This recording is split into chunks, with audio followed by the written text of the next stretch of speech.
down there on 127 and 33 in Ohio. Going pretty hard. 6 spots, a lot of trucks.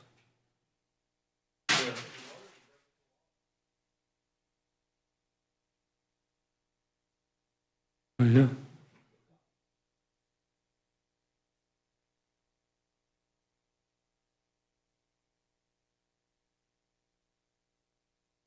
Kind of like to, yeah. Yeah. I think I should leave and go. I'm going to say. Well, won't we be there virtually, just like he's here? I mean, we can. I bet he'd have donuts. He's not gonna let that go.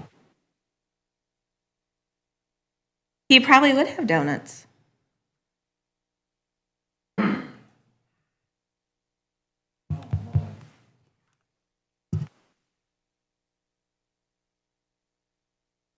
Hey.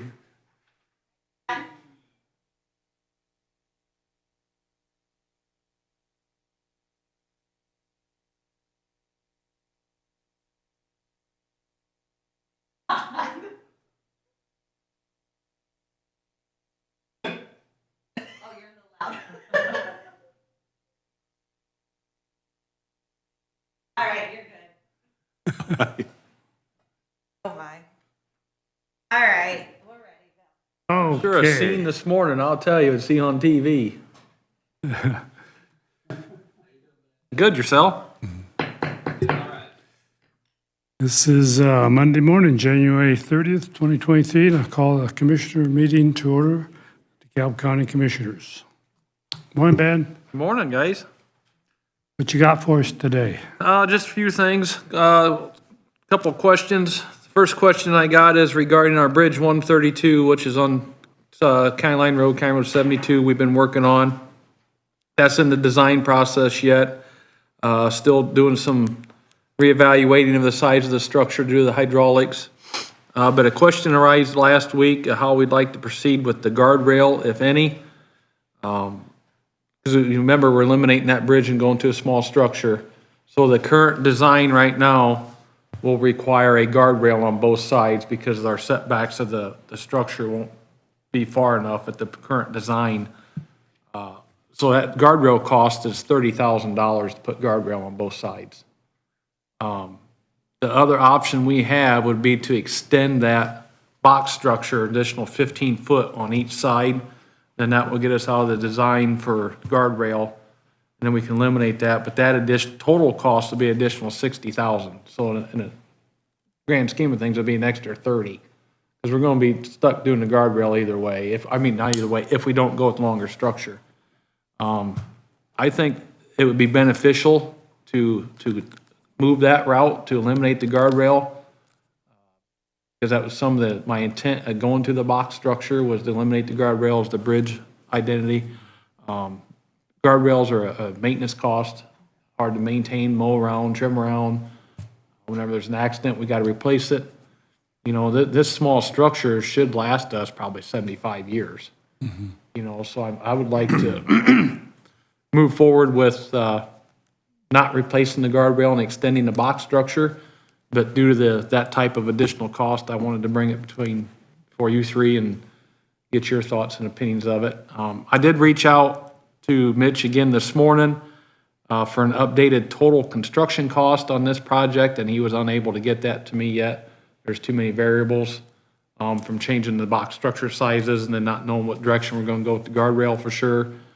So I don't have that total cost in front of me. I have a quick question. Are you saying box or a bot? Box, B-O-X. With the X. Okay, thank you.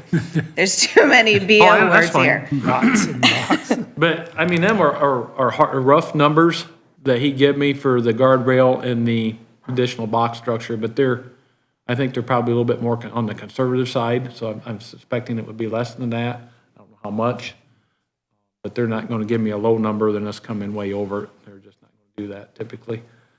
So I didn't know what your guys' feelings was on that. That is being paid out of the Cume Bridge and Cume Cap Fund. I did budget for that structure, but I don't know what the total construction cost will be. We may potentially have to go after an additional, but I also have some other projects that are coming in a little bit under what was budgeted, so I may be able just to transfer and not do any additionals. But I don't know at this point, but thought I'd bring it to you guys and get your opinions. What do you think, Mike? We're looking at additional 30, but I mean, it's gone. The guardrail's gone, the liability's gone, the maintenance is gone. I will certainly yield to your expertise. Todd? Yeah. Okay, yeah, let's do the long-term savings and Okay. not have to deal with the guardrail and the maintenance and the mowing. It's kind of hard to mow on the backside of those guardrails. It is. It is, yep. Almost impossible, unless you have the brush cutter out there. Well, even that, you still can't get underneath of them. Can't And get underneath. it's either spray or weed whip is your options typically. Yeah. Okay, I will get with them after the meeting, let them know. And as soon as I get an updated cost, I can share that with you as well. That way you know. The next thing I got is community crossings bidding dates is what we are looking. I'm working on that with the city right now. Getting the plans finalized. The city, right now, we're hoping for the city to take it to their Board of Works on February 7th. And then I'll bring it to the commissioners on February 13th to be signed, to go out for bid with advertisement dates on the 17th and 24th of February. And then open bids on March 6th. Take them under advisement for a week, award, and then get under contract. I gotta have everything under contract with the contractor and submit it back to NDOT before April 6th. So we should have some time. That's why I'm gonna keep moving on this, for hopefully we won't have any hiccups. My question is, I guess, is for Andrew. I should have these, hopefully, I got them now, they're in a draft form. Did you want to review them contracts or not? It's, Well, I mean, especially since I'm starting out here, it probably is a good idea for me to review it. I'm assuming, should I assume it's sort of the same contract that's been done year after year? it is. Is that something that like Jim McCanna or my Uncle Daryl drafted 20 years ago? Or? No, this is through I should have wrote down EJDC forms. So it's a standard form. standard form. It's kind of what I would call an adhesion contract. You can't like pick and choose all the paragraphs in and out. No, and it's got I our would like to Form 90 review them, but I probably then wouldn't have very many changes or any. Yeah, it's got our bonds in there, it's got our Form 96, our non-conclusion affidavit, it's got our doing business with Iran statement in there, and Okay. unauthorized aliens not being at work, all the paperwork they have to fill out I should at least review it the first time through, and send it to you. and I'll try to do it very quickly and get it back to you quickly. I'll just send you the bid forms and then the docs, because the whole contract's like 700 pages long or something. It's a book. Well, then maybe you don't need me to review all 700 pages. Well, just the bid form itself. Okay. Maybe that and our special provisions, I can separate them out from the whole Yeah, just give me contract book. what you think I should look at. Okay. All right, I will get that to you. Just email that to you? That'd be fine. Yeah, emails, I'm going paperless anyway, so. Okay, all right. Okay, Ben, Yes, ma'am. you're fast here. I Okay, am. February 7th, city is going to, who in the city? The city is gonna take theirs before the Board of Works, because how I'm bidding this, ours will Okay, be the Board of base Works. bid. The cities, I'm bidding it together, the cities will be a mandatory alternate on our bid form. Right, okay, so then if they do that, it's coming to us on the 13th, and then advertising 17th and 24th, and opening March 6th. 6th. Okay. All right, I'm caught up. Ready? Yep, I'm good. Last thing I got is I sent you guys an email Saturday morning, I believe, on the tower quotes from J&K for the new highway department. I've been in contact with Susan at AES, and she has not gotten back with me yet on the exact specifications for the receiver for the internet. And then also, I'm assuming we're going to be responsible for that cost, but I haven't gotten that confirmation from her yet. So I had J&K just go ahead and spec this for a 2-foot receiver, and they spec'd it for the heaviest 2-foot that they could, as far as the tower strength wise. And then with our tower, our antenna for our base unit to run our 2-way radios is in here. So these quotes here, one's for a 100-foot tower, and one's for a 120-foot tower. And that is delivered, installed with our antenna cabling down into the new building 2 there. He did not include any cost for the internet, because I'm not sure what we really need, or if AES absorbs some of it. I don't know any of that yet. So these are the 2 costs I got from him. And then, because I wanted to do a 120, because on the email from Susan originally, it said 100-foot minimum. So I wanted to see, maybe it might be our best interest for investing. It wasn't much more, like right now we're at $16,000 more for 120-foot versus 100-foot. Maybe we'd be better off doing 120. We know we're covered and not at that minimum baseline. I've been playing phone tag with ERS for another quote. And then the other thing is that Auburn, in that email, she didn't say what size of tower. They just said they had a used tower that would work for our needs. Susan thought it was one that was purchased and just been sitting in their storage that was never utilized. So she says, I think it's new, but I can't confirm that. She was going to follow up with Greg and get me that, the height, and make sure the specifications would work, and then get me a cost. So we might potentially have a good cost savings there if that tower will work. There's some variables in that, so that's one reason I wanted to pursue with getting some costs. That way we know where we're at and be able to make a decision. Talking to her, we are going to utilize the tower at Central with a dish to shoot to the highway. From what she's telling me, we will be separate from Central's link. So it would basically be 2 towers. So if something happens to Central, we'll still be on our own. She didn't want no disrupt with Central's internet service. I'm no computer guru, so don't hold me to it, but this is what we was talking about on the phone. So she says ours would be the same. So I said, is there any way we can not have a tower? And she says, no. She said, because you were coming off that current tower, and said you need that elevation there from what she was told to receive. So that's what I know on the tower so far.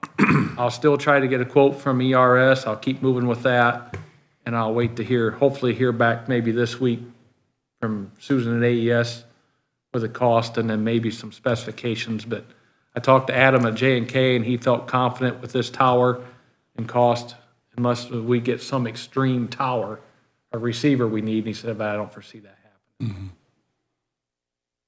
Okay. Hopefully we can have that by next week maybe, and I'm going to put try. the trigger on this thing. And I'll bump her again this week and Okay. see. And I'll try ERS again as well.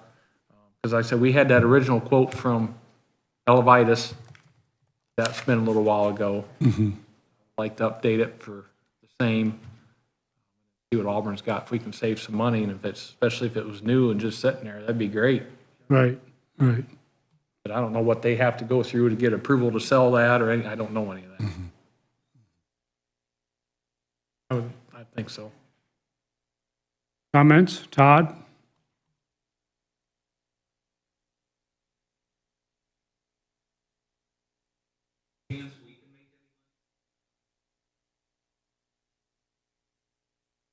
If you wanted to, I know like out there, you've got like Zip Spider and what's some of them other, Metal Link, some of those, it's rural internet providers that I know would pay for that. But if that was something we would want to specify when we buy a tower, to make sure that I gotta make sure it'll take the load. it'd take the load, yeah. Also, I was thinking that so we have a current tower Yes. that's now going to be on real estate deeded to the city. Right. Well, the city already owns that tower. Oh, the city already owns the tower? At Okay. Central, yes. Okay, so that's the one you're talking about okay. I thought maybe you were talking about the one that was at Oh, highway. the highway department, but we don't have any, do we have any rentals going there? That's what I was thinking, like, when we, No rentals the current highway, no. Okay, all right. Nobody renting. Okay. Anything else? Okay, Ben, I guess just get the footwork done on this and do something next week. Hopefully we'll be ready to pass that on to a contractor. Okay. I will try my best to get a hold of them and get a quote, and then hopefully I can get something back from Auburn and have that for you. It's actually going to be outside the contract with the contractor. That's why I was thinking, yeah, so it really is, it's just us. I think it's us purchasing and doing the tower. Yeah, Yeah, it's not, it's not part of the bid package. We'll just have to make sure we coordinate the location and, Yeah, capacity and so forth. Okay. What else if you there got? is something else you guys want to entertain having put on there, let me know, because we'll have to include that in the cost, but Well, there may be such a thing, no more than we're putting on it. The basic tower might handle more than what we're going to put on it without any additional upgrade. Until we find that out, we won't know, but to a certain extent, yeah. yeah, maybe, you know, I know- a I small don't know what dish or they- whatever it might. I don't know what they pay for rent, but a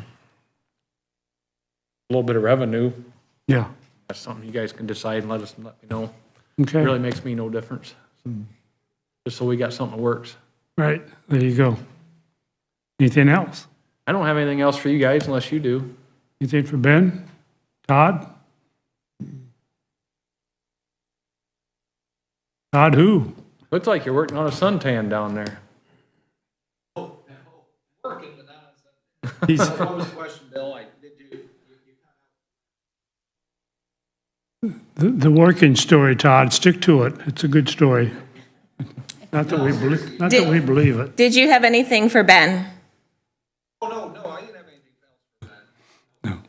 The only thing I got, Ben, is that hill, Todd Land, shaving that road down. I have an anticipation when we might be able to get a number on, or scope that out and find out how much we need to take off. I haven't even really thought too much about it. I've been in snow mode. Yeah, I know you had, and that's why I didn't say something sooner, email or whatever. I'll try to get to it first chance I get. My priorities now is I got some things to catch up on, get my CCMG ready, Yeah. done out the bid, and Yeah, we've got Bridge 9 getting ready to start here next week, and working with utilities, trying to get that done, and keeping our one, I got things I want to make sure I keep Yeah. moving. and take care of that first. Right. I will say, when if you give me a heads up, when you are going to go check that out, I might join you, Okay, okay? do that. I told them when we had our meeting, I'm not going to commit to time, because I don't Right. know, it's going to be a Right. while. Well, this time of the year we can't, and you got a lot going on. Okay. Anything else? You're all good. Okay. Have a thanks, good guys. day, a good You too. week, and hope it don't snow. Just go. Yeah, dusting. No, just a dusting. Okay. Let's jump on the minutes real quick. If we get a chance to read the minutes, any comments, corrections? move to approve the minutes as presented. We have a second on the minutes, Todd? Second that. A motion and a second to approve minutes.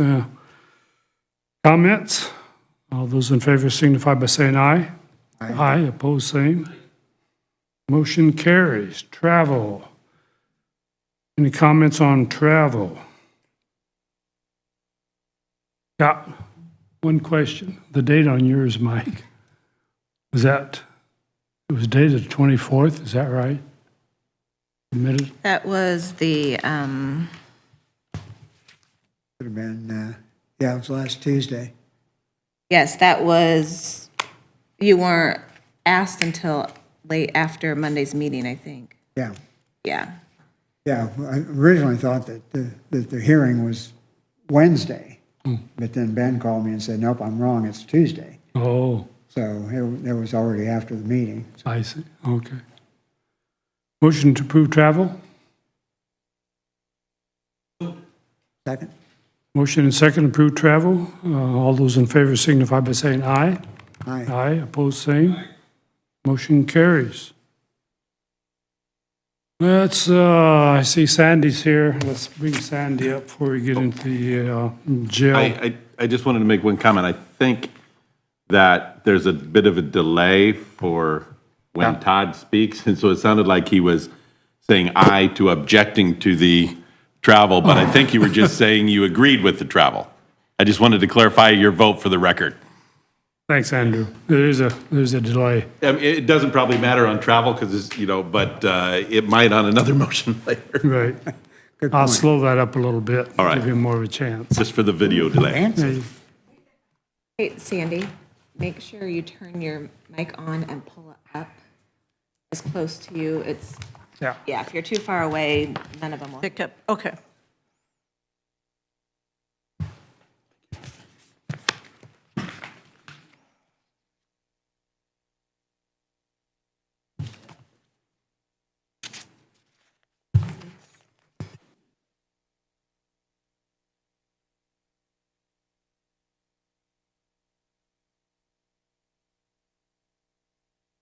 Okay, as you guys know or may not remember, that we are required to have an annual Board of Finance meeting to talk about the prior year and to go through the numbers. Todd is our president, so I'll turn it over to him to open the meeting. Yes.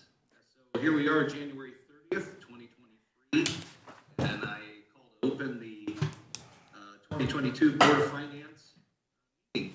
And I'm going to turn it over to Sandy for her report. Okay. In your packet, there were, the first item is the last year's minutes.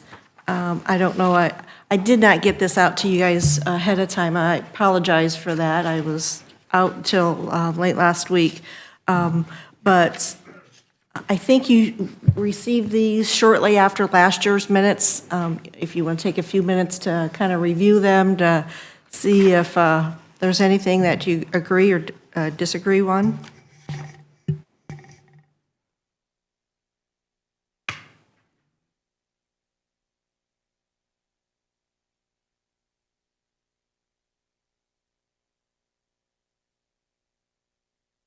Move to approve the January 2022 minutes as presented. Okay. I'll second.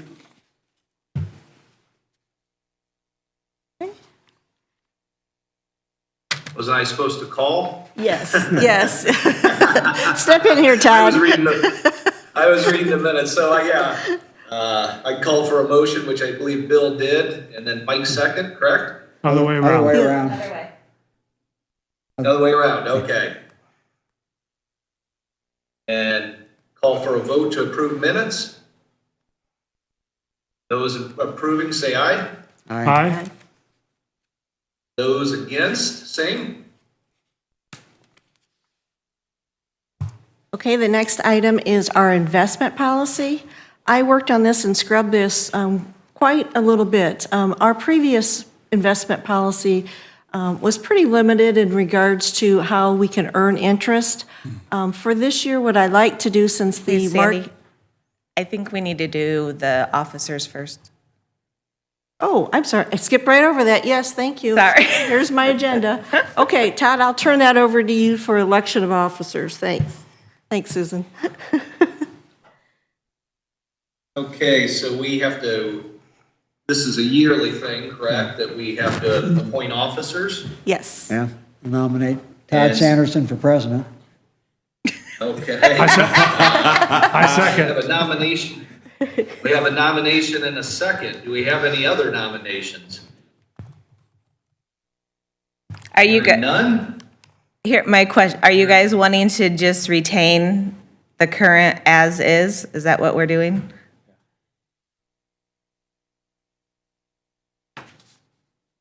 I didn't hear what Susan said, but I was nominated in second, correct? Yeah.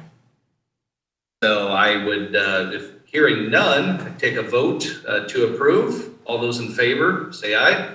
Aye. Aye. Okay, opposed, the same. Motion carries, and I get to do it all over again. Okay, can you hear me now? Yeah, I'm having Angie find me some headsets. The speaker in this computer is horrible, but I can kind of hear. So keep going. I'll figure it out.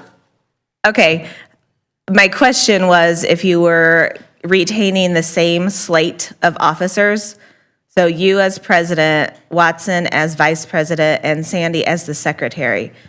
So since we did use separate, we probably need to do at least vice president and secretary in a different motion. Okay. To Yeah, be we can efficient. handle it that way. Does anyone, do I have a nomination for vice president? I nominate Mike Watson. Okay, and I would second that. Any others? So we take a vote. All those in favor of Mike being retained as vice president, say aye. Aye. I, And I'm also aye. Oppose, same. Motion carries. Welcome back, Mike. well, thank you, Mr. President. And for secretary, do I have a nomination for secretary? I will nominate Sandy. Okay, have a nomination. Can I hear a second? Second. Second, okay. No further discussion. All those in favor of retaining Sandy as secretary, vote aye. Aye. Aye. Opposed, the same. And that motion carries. Welcome back, Sandy. Thank you. Glad to be here.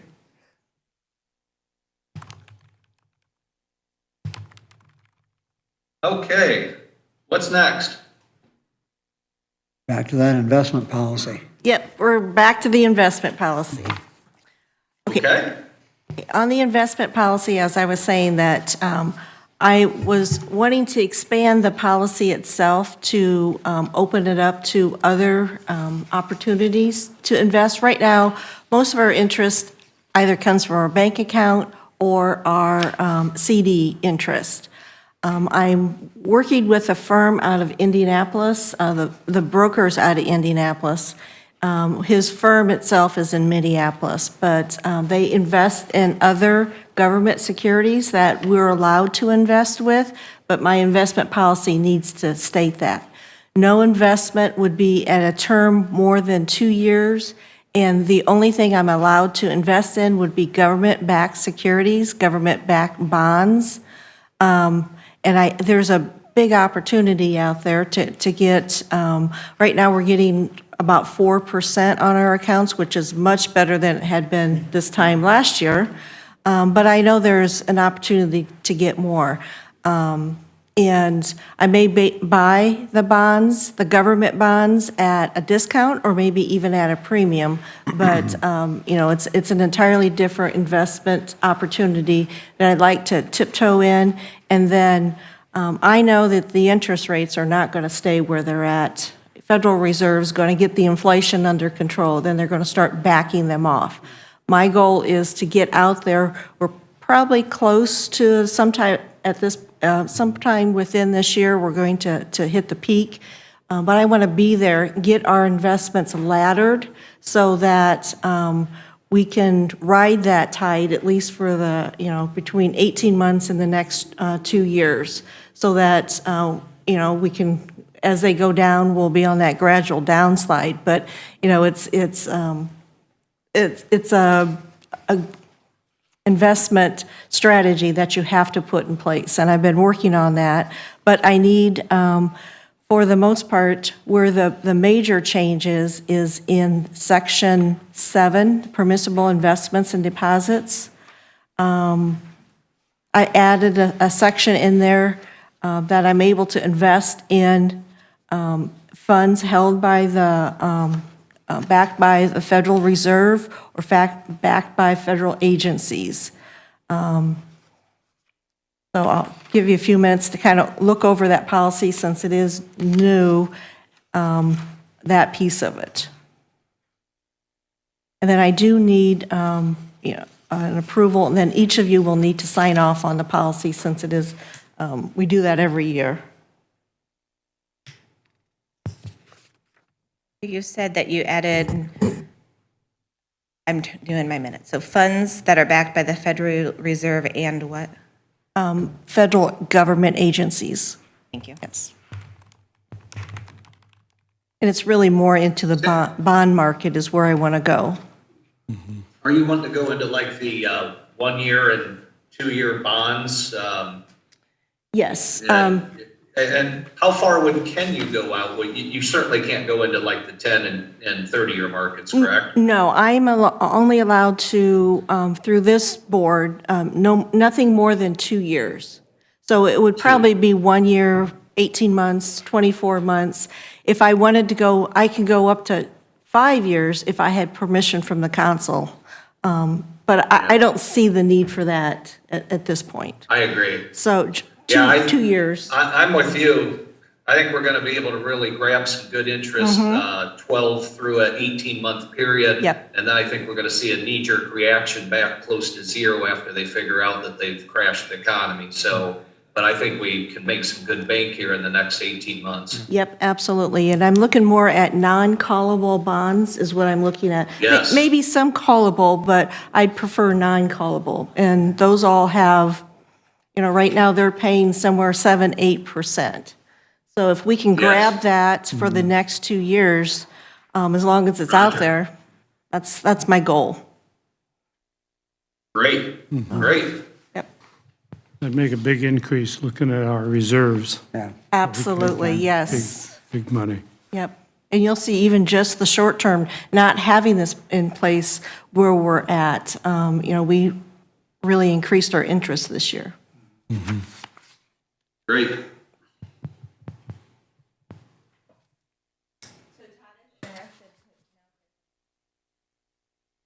Yeah, so do we need to make a motion to approve these government bonds? And what I'm reading here in section 7, or the government agencies and bonds, is that what you want as a motion for that? We I need to need- make a motion to approve the entire investment policy. Yeah, the investment policy Oh, okay. in whole, and that would Yes. cover those. Yes, But, okay. I'm going to call for a motion to approve the investment policy submitted by the treasurer. So moved. Okay, we have Se- motion, a second. Second. Bill? Yep, second. Second. Okay, motion is second. Any further discussion on this issue? Was it only Hearing section, none? was it only Go section ahead. 7 that was changed, I guess? I enhanced some of the others, but for The only actual policy change? the only actual Okay. policy is in section 7. That was the only question I had. Yep. Okay. So we have a motion and a second, and hearing nothing else, I'd like to take a vote. All those in favor, say aye. Aye. Those opposed? Same. Hearing none, motion carries. Okay, I need to get your signature on the form. I'll send it around. It's Bill and Mike and Susan, and then Todd will get your signature and, I just did it on the screen, should be showing up. okay. Okay. Oh, Todd. Okay, the next item we need to talk about is just kind of an overview of where we're at, what our funds are. The next page in your packet shows our 2022 cash and investment report. So as of December 31st, 2022, we had 2.3 million in CDs. We bid these the strategy has been, for the most part, every 6 months, I bid out the CDs. I send a bid request to all of our DeKalb County banks. Flagstar has been the major one. Those rates are at, Joni, they're at what, about 4? Between 4 and a quarter, somewhere in there. And 2.3 million, that has been steady since I started. That's about the dollar amount that we have. I may increase that to keep us into, because we've got quite a bit of cash reserves at this point. So I might increase that to maybe 4 million this year and put in CDs. But that's our inventory of CDs, and then our cash and depositories, those are our banks and where the crux of the money is. As you can see, we keep somewhere around $5 million at Community State. That's our commitment to them. They pay us 80% of Federal Reserve rate on those. That's what we negotiated. And that has worked well. They pay for all of our expenses. They print new checks. It's been a good banking relationship. Trust Indiana has the majority of our funds. That is the state treasurer investment company. They change their rates daily, and the interest on it is compounded daily, so we tend to see a higher rate earned. They pay us between 90 and 95% of Federal Reserve rate. So that rate's about 4.2. I didn't look at it this morning yet, but it's somewhere in that neighborhood. So decent rates. So we've got, and then we have our excise account. That's at Trust Indiana, but that's that's just a holding account for the excise tax that we receive and pay out to the taxing districts.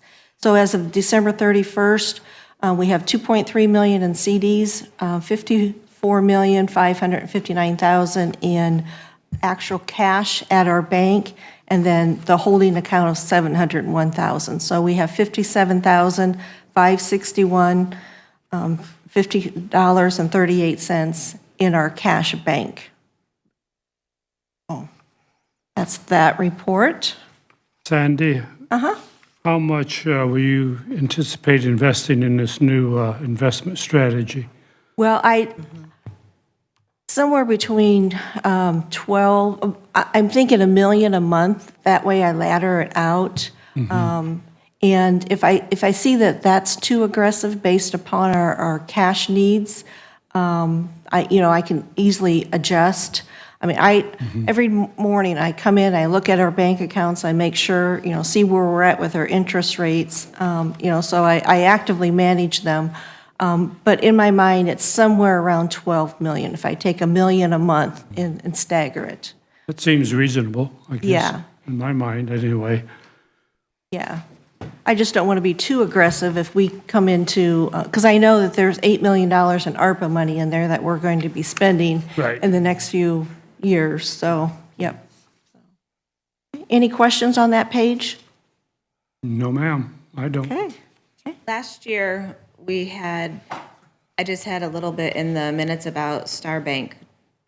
Did that end this year or Yes, last year? actually, what I went through this year, and I closed out a lot of our accounts that they were set up for a certain investment type. Star Bank was one of those. They handled our online payments. When they did away with the online payment, there was no need to have Star Bank. So I did close that account out after we were done with them. I closed out some of our other banks that, we just had funds there, and That one ended though, I forget, when did that? August, they Are we stopped doing. already a year out that we're on a different? No, We're just starting a new one? yes. Okay. Yes. Okay. Yep. Gotcha. That relationship ended end of August. I closed the bank account out probably in October. So, yeah. Okay. The next page is our 3-year revenue comparison. So for 2022, we made in interest from all of our funds $853,218. The highway has some money left that from a CD, they made $2,649. And then from our CDs, these were the ones that we set up last year. They earned $16,164. Those interest rates were coming in at just barely over 1% early in the year. I think our interest in our monthly interest in January was around $4,500, $4,800, but by the time we get through the end of the year in December, it was almost 200,000. So that just that makes a big difference. So, and then compare that to what we did in '21. We made the whole year we made 71,262, and then 2022 when we rode the downside of the interest rates, 235,000. So that's just a historic perspective. Any questions on that page? Okay. The next page is, these are checks. We are required by state statute, anybody who has not cashed their check that's issued to the county for 2 years, we have to,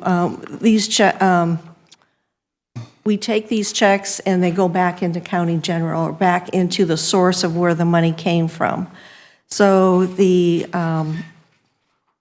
next page is those checks, those individuals. We have, I don't know, it looks like about a dozen of them, $623, not a huge amount that we need to, as part of this packet, get a motion and approve that those go back into county general. Would those go back immediately, or if, to give you an idea, the one name on there, Jewel Donald R., I happen to personally know him. Is it, did the check just get returned back to you, or? No, the check was mailed out and they never cashed it, so we don't know why they didn't cash it. We don't do any follow-up on these, nor are these sent to unclaimed properties. These just Gotcha. go back in. If for some reason they find the check down the road, I think that's happened maybe once or twice. At that point, we reissue the check to them.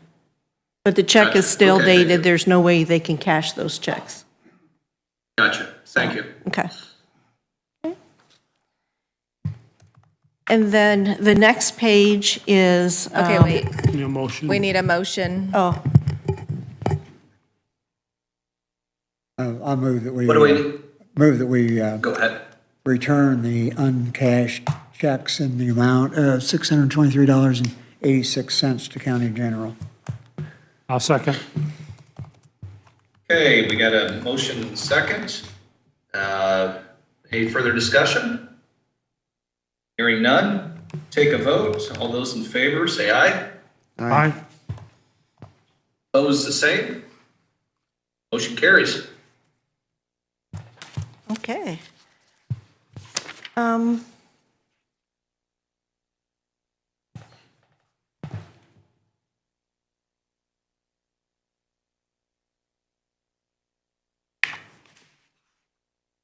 The next page is our summary of collections. This just is kind of just a review of what went into our, we collected last year, for instance, for the different taxing districts, the city of Auburn, the county, the Garrett, all of those. We collected $57,577,000 on their behalf. Our total deposits from all other county deposits was just under 200 million at 196 million. We collected 6.5 or almost 6.6 million in excise, and then we had our investments that we managed. So last year, through our office alone, my staff handled about $263 million in cash receipts. So we see this number continually to go up, but it speaks volumes for, we've been able to maintain our current staff level in the level of responsibility that my staff has had to do. So, and of those tax collections, the next box shows that of the 57 million that we received, about 54% were from either walk-ins through the mail or through the drop box. We received almost 26% of our payments came in from mortgage companies, which is a whole different process of how we handle those. We handle those in bulk. And we work with probably somewhere in the neighborhood of 35, 40 different mortgage companies. Our big one being CoreLogic, Wells Fargo, and Loretta, but for the most part, the rest of them are a lot of small local banks. Electronic payments, this is our online system, 15.6. And then our partner banks, as we call them, those are the Community State, Farmers Merchant State Bank, Horizon. Those are the ones where, Garrett State, where they're able to come in and make their payments at the bank branches as opposed to any of the other resources. And then others are just less than 0.5% of, through our Trex or through our collection agency. The next box shows our 5-year delinquency rate. So it's been pretty steady, hovers around 7%. That's pretty typical. Obviously, our goal is to get that down as low as we can, and we're hoping with our new online payment system that, that will encourage people to pay their taxes in smaller amounts over a longer period of time. And then our tax sale properties, obviously for this year, we only had 64, but that was because we had deeded over a lot of those properties over to mostly Butler. So that's kind of our summary of collections for the year. And then we always like to, and I don't know if you guys, I may have missed this piece in your packet. Yeah, that's all we have. Yeah.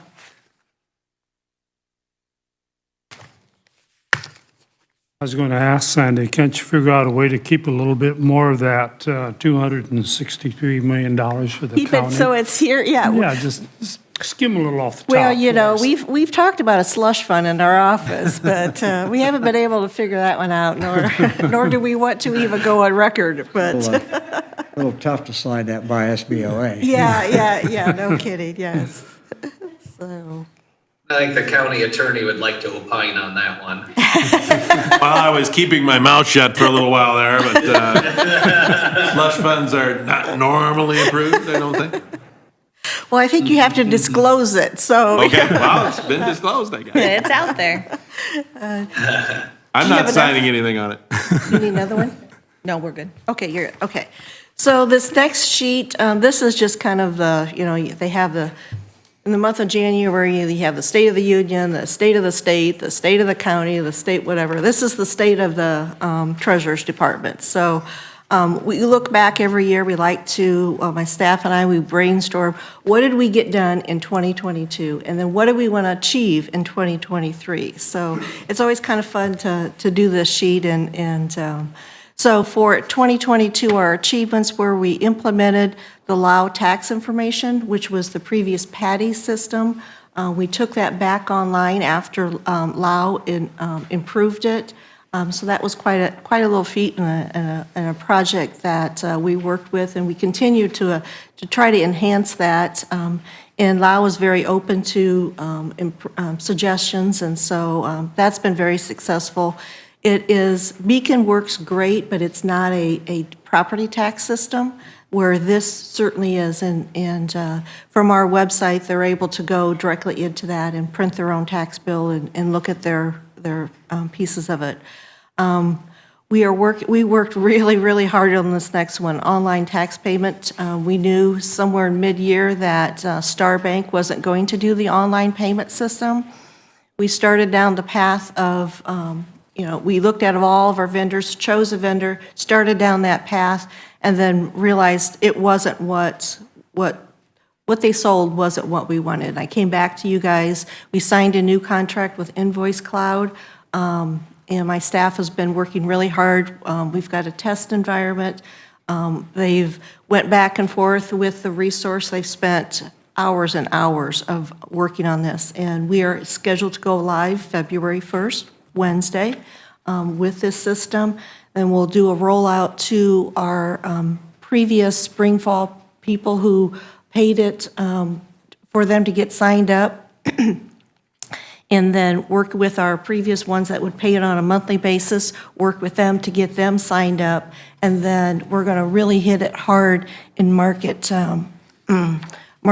so that our goal is to increase our presence online. So for 2022, we're working, that's the piece that we're working on. As always, the goal or the achievement that we did, I felt that we maximized our interest for the county based upon our current rates and what was out there and looking to the future of what we want to do. I mean, every morning, like I said, I check our accounts, I transfer money, I go back and forth, I hit Susan up, hit Susan's staff. Okay, what do you see? Where do you see big expenditures? And that's, anytime that you guys know you're going to spend something large, please just include me in on that so that I know that I've got the cash flow correct for that month, because I map that out every single month. That's helpful. We inventoried, we indexed, we reorganized the basement storage.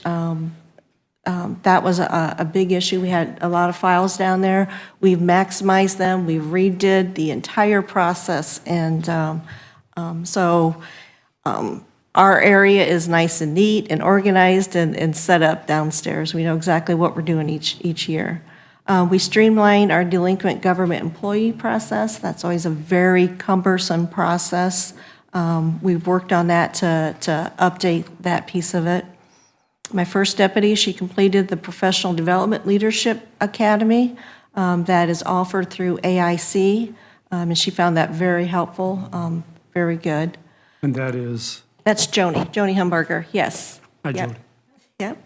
So we digitized our alcohol clearance permit. We're required to make sure that before an alcohol permit is issued in DeKalb County that all the taxes are paid. They have to come in. We have to sign off on their forms.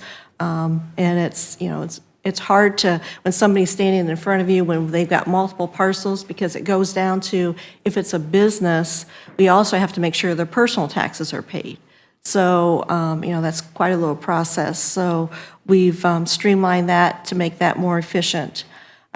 We developed the process and the procedure for the horse-drawn vehicle ordinance fee collection, worked with the auditor's office to do that. Joni did most of this piece of it, so that we now have a process in place as to when they come in, they know what they need to pay, where they go, and how that all works out. So, Great. yeah. Our goals for 2023, and this is going to be the year that we do this. We're working with the auditor's office to complete the cleanup of the remaining parcels of unknown owners and unknown locations. This has been on my goal, my list. Before I'm out of this office, that will be done. So I'm hoping this will be the year. We're developing a marketing plan to increase Invoice Cloud usage. Right now, it's at 5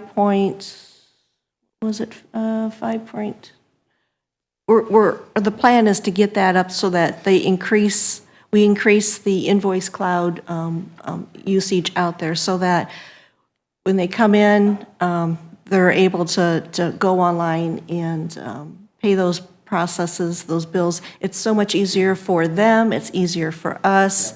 That's the goal. We're re-looking at our treasurer's website. We revamped that 2 years ago. We want to do another major overhaul this year. We want to bring in some of the features that Invoice Cloud will allow for us. But it's always good, when somebody comes out and looks at your website, you just want it to always evolve and continually look better. So that's our goal, to have that done by mid-year. I want to work with the investment advisor to maximize our interest return. This year we made 800, almost 900,000. My goal is at least 1.2. I'm not going to see the full impact of that because some of these investments, will stretch out over a 2-year period. But at least 1.2. That's what I want to bring back to DeKalb County in interest. That's not part of our investment plan. I believe that'd probably be a record. It would be a record, absolutely, absolutely. Actually, this year has already broke any record that any previous treasurers had had. I was going to ask So, you that yep. question. What, about 4 years ago, We had 700-some thousand, or 700, yeah, but this year it's, is an all-time high. Okay. And then I'm looking at my staff, I'm reorganizing, realigning my staff functions to increase our internal controls. That's always the goal, increase those internal controls. You always want to make sure you've got places or people in place to double check. That allows my staff to be more flexible. I'm also working with my first deputy. She intends to run for this office in 2 years, so this is the year I'm working with her on the investment piece of it. She will be heavily involved so that she knows the strategy that's in place, and if she chooses to, continue that after my tenure, that's fine, or, she'll have the knowledge to set up her own strategy. So that's kind of the overall. So, I have a quick question. Sure. When we were talking about, let's see, the investment report, did we have a motion to accept the investment report? Do we need one? It's my understanding that when we get done, the whole report in general that's there is accepted. I don't know if we need Perfect. separate ones or not. I wouldn't. So the Board of Finance annual report acceptance as a whole. It, as a whole, yes, it. is the whole piece of it. Yep. Okay. That makes sense to me, too, to do it that way. There was an extra vote for a policy change, but I think everything else can just be voted on in one package. Right. Yeah. Okay. So you're ready for, Yep, I think we're ready next for the review for the Board of Finance annual report approval vote. Todd? so we want to, and again, I'm having a hard time hearing a little bit, and that's my fault, but I assume we want to approve acceptance of this report as submitted by the treasurer. Correct? Yes, Yes, that And, is correct, Todd. okay. Yes. and I'll make that motion. Second. Okay, so we have a motion and a second. Any further discussion? Hearing none, I'd like to take the vote. All those in favor say aye. Aye. Those opposed, the same. Hearing none, motion approved. Our next meeting is scheduled, our next annual meeting will be scheduled next Monday, January 22nd, 2024, same time.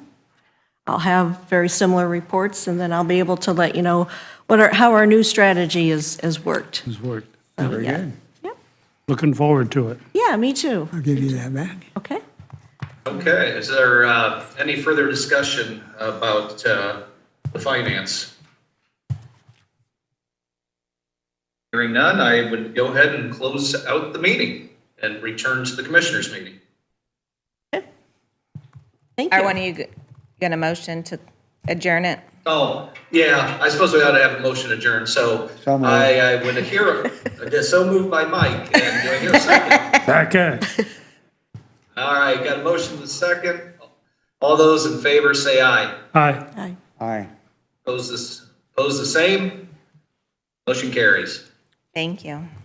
Thank you. Thanks, Thank you very much, Sandy, for hard work. That was very well laid out. I really appreciate it. You're welcome. Thank you. And right on time. Yeah. Yeah, Oh, look see, at there that. you go. Perfect. Good Perfect thing, timing. good thing we started a little early, huh? Stay on schedule. Okay. Rhonda. Good morning.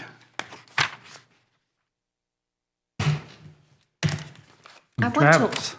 I want to apologize. I Make sure have your a mics are handout. on. Pardon me. Make sure your mic is on, Travis. Green light. There you go. Thank you. A handout here, and I want to apologize in advance. And Thank you. what I'm passing out is Indiana code for veterans burial. Okay. Todd, Good morning. Travis and myself wanted to come over and chat about veterans burial allowance this morning. I have Dave Feller joining us from Feller and Clark Funeral Home. And so I just want to say good morning and thank you for allowing me to come in, Travis and I to come in to sit and chat. Appreciate that. We don't see you often enough, so it's good to have you. Thank you. Thank you. Currently, the county allows $100 for the claimant to receive Veterans Burial Allowance. And what I printed off was Indiana Code 10-17-10. First number, -1 is qualifications for allowance. And I did highlight at the bottom, the amount of the allowance cannot exceed $1,000. Okay? And so in addition to that, I've also given you a copy of the state form. And this is on account of appropriation for burial of veteran. So having the experience in the auditor's office, we would routinely receive these state forms from our funeral homes. Those are completed by the funeral homes. And the claimant is normally the surviving spouse, not always, but normally it's the surviving spouse. If the surviving spouse of the deceased veteran passed away prior to the veteran's death, then much of the time it could be like surviving children. Or I guess there's situations where it could even be a parent. And so these come into the auditor's office and they accompany the DD-214, which is the military discharge paper, along with the death certificate, and this form's completed. And what our county is able to provide is $100 for reimbursement of the veteran's burial cost. Okay? And then at the bottom of this form, if the veteran was buried in a cemetery, and it doesn't necessarily have to be a VA national cemetery, it can be a private cemetery, then they have the option whenever a veteran passes away, if they've got a military discharge paper of honorable discharge or under honorable conditions, a general discharge, then they can also receive a free government headstone by the federal government. And so then the placement of that free government headstone, our county allows an additional payment to next of kin claimant of $100 for the placement of that stone. So generous. My proposal today is, I've done a little bit of research. Steuben County and LaGrange County, they allow, out of that maximum of $1,000, they allow $500 for their county. We have $100 for both the burial and for the placement of the headstone, which is a total of $200. So I am asking if the county commissioners would consider allowing us to offer our next of kin for a deceased veteran $500, which would be very similar, be exactly the same as Steuben County and LaGrange County. Noble County, they have a part-time veteran service officer, and they are still currently at $100 for both the placement of the stone and for the burial reimbursement. So on the Indiana code here, I just want to make it as simple as I could for you so you didn't have to look that up. You can obviously see what they offer and the maximum that they charge. And so do you have questions for me now? While you're reading there, Commissioners, I think what really prompted us to consider this in our office was, I think you probably both realize this is a result of inflation. You know, $100 just is not really touching the cost of placing that marker anymore, and that's really what Ron and I started talking to say, hey, you know, how can we get a little bit more there with what the true cost is actually going to be for those families? Is this part of your BSO budget or? It is not. Not? It is not. So does this typically then come out of like county general or?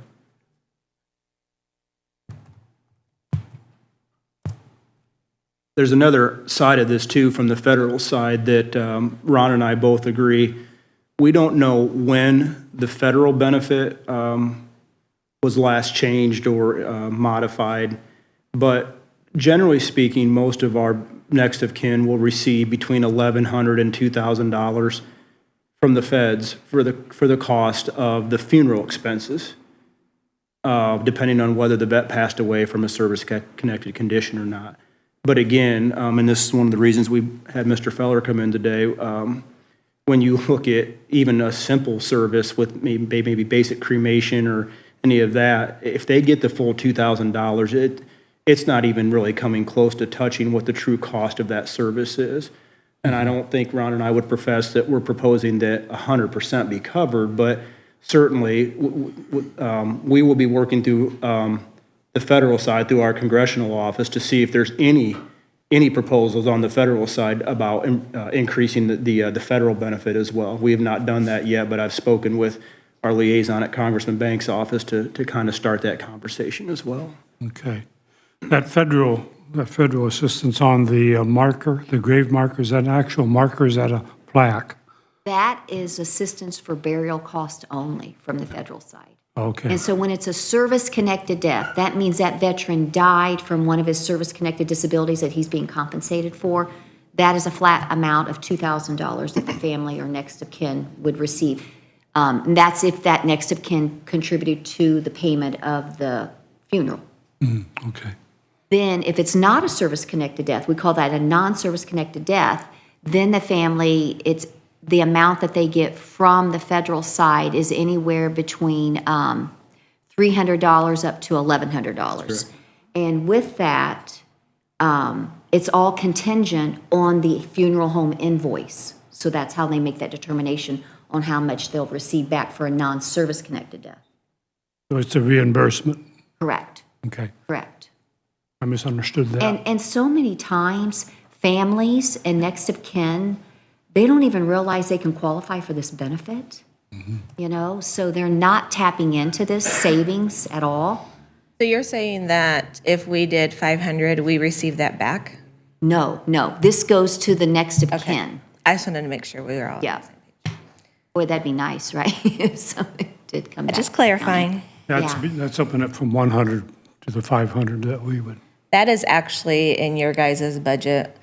There's an account called Soldier Burial. Yeah. So that's where those are paid from. We think, Todd, Mike? I'm good with it.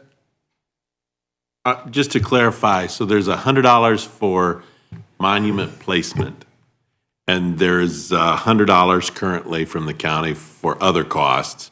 For burial costs. So are you requesting that those two costs be combined together for a maximum of $500 for either cost?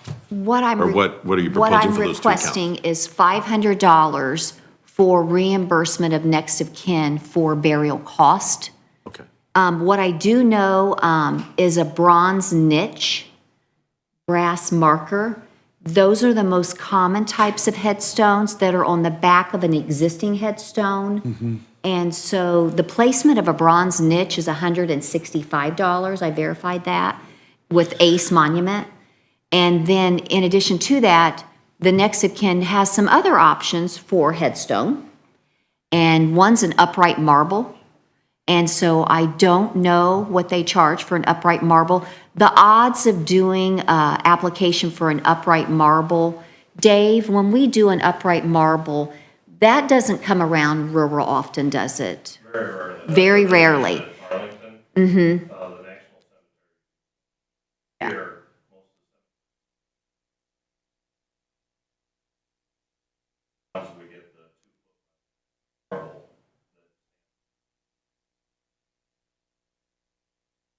I would say that the Grange also does the 500 and 100.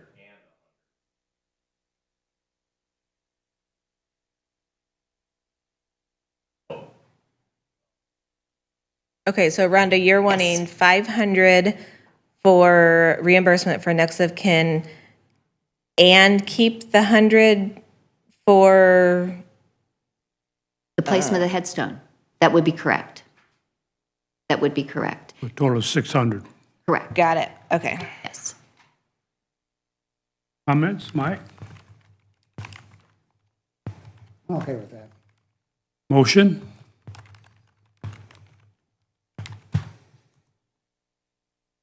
Did Mike motion? Yeah, calling for a I just motion. nodded my head. Oh, okay. I'd make the motion. I will second that. A motion and a second. Are there any additional comments? Last call. All those in favor signify by saying aye. Aye, opposed, same. Aye, oops. Opposed, same. Motion carries. Treat our veterans with honor and respect. Absolutely. Thank you. Yeah. You know, it's such a privilege to be able to be an advocate for DeKalb County veterans. And the support we get from you commissioners with our veterans, it's overwhelming. And I just cannot thank you enough. With the envy of the Northeast Indiana, I think, as far as our veteran service. We certainly And are. we are proud of that, and we want to maintain that. And so, good work, good job. Thank you. Thank you. Okay, have a good day. Thank you, Rhonda, Travis. Thank Appreciate you. it.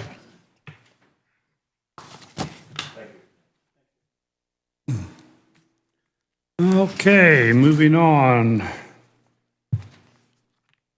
Into the pledge here, we can do the 2022 annual jail report, receipt, acknowledgement.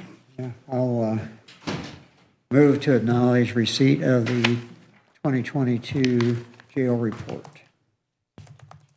Second. A motion and a second. Any additional comments? All those in favor signify by saying aye. Aye. Aye. Opposed, the same. Motion carries.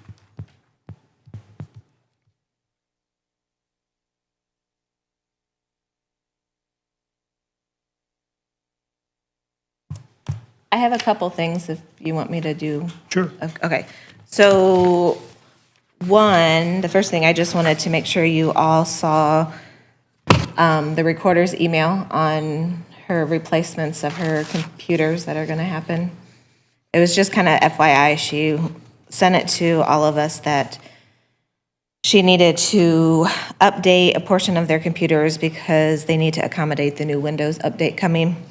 And that will all be paid from her perpetuation fund, but she was just giving you all an update that that was gonna happen. Then, I have received the initial title work for, one of the 2022 Ford Explorers for the Sheriff's Department, that I just need Bill to sign so that we can get title to, from Ben Davis or whoever it was from Ben Davis to the county. You want a motion on that? Please. I'll Motion. Move for President to sign the paperwork on the 2022 Explorer so we can get some plates and titles. Second. A motion and a second. Comments? All those in favor signify by saying aye. Aye. Aye. Aye. Opposed, same. Motion carries.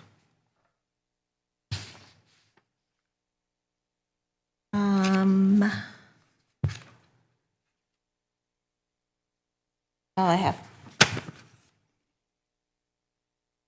Oops.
Okay, so we're down to miscellaneous. You got something else, Susan? Nope, that's all I had. Miscellaneous. All calls for miscellaneous. We got about 13 minutes to break. Hey, Bill, how about the water heater for Sunny Meadows?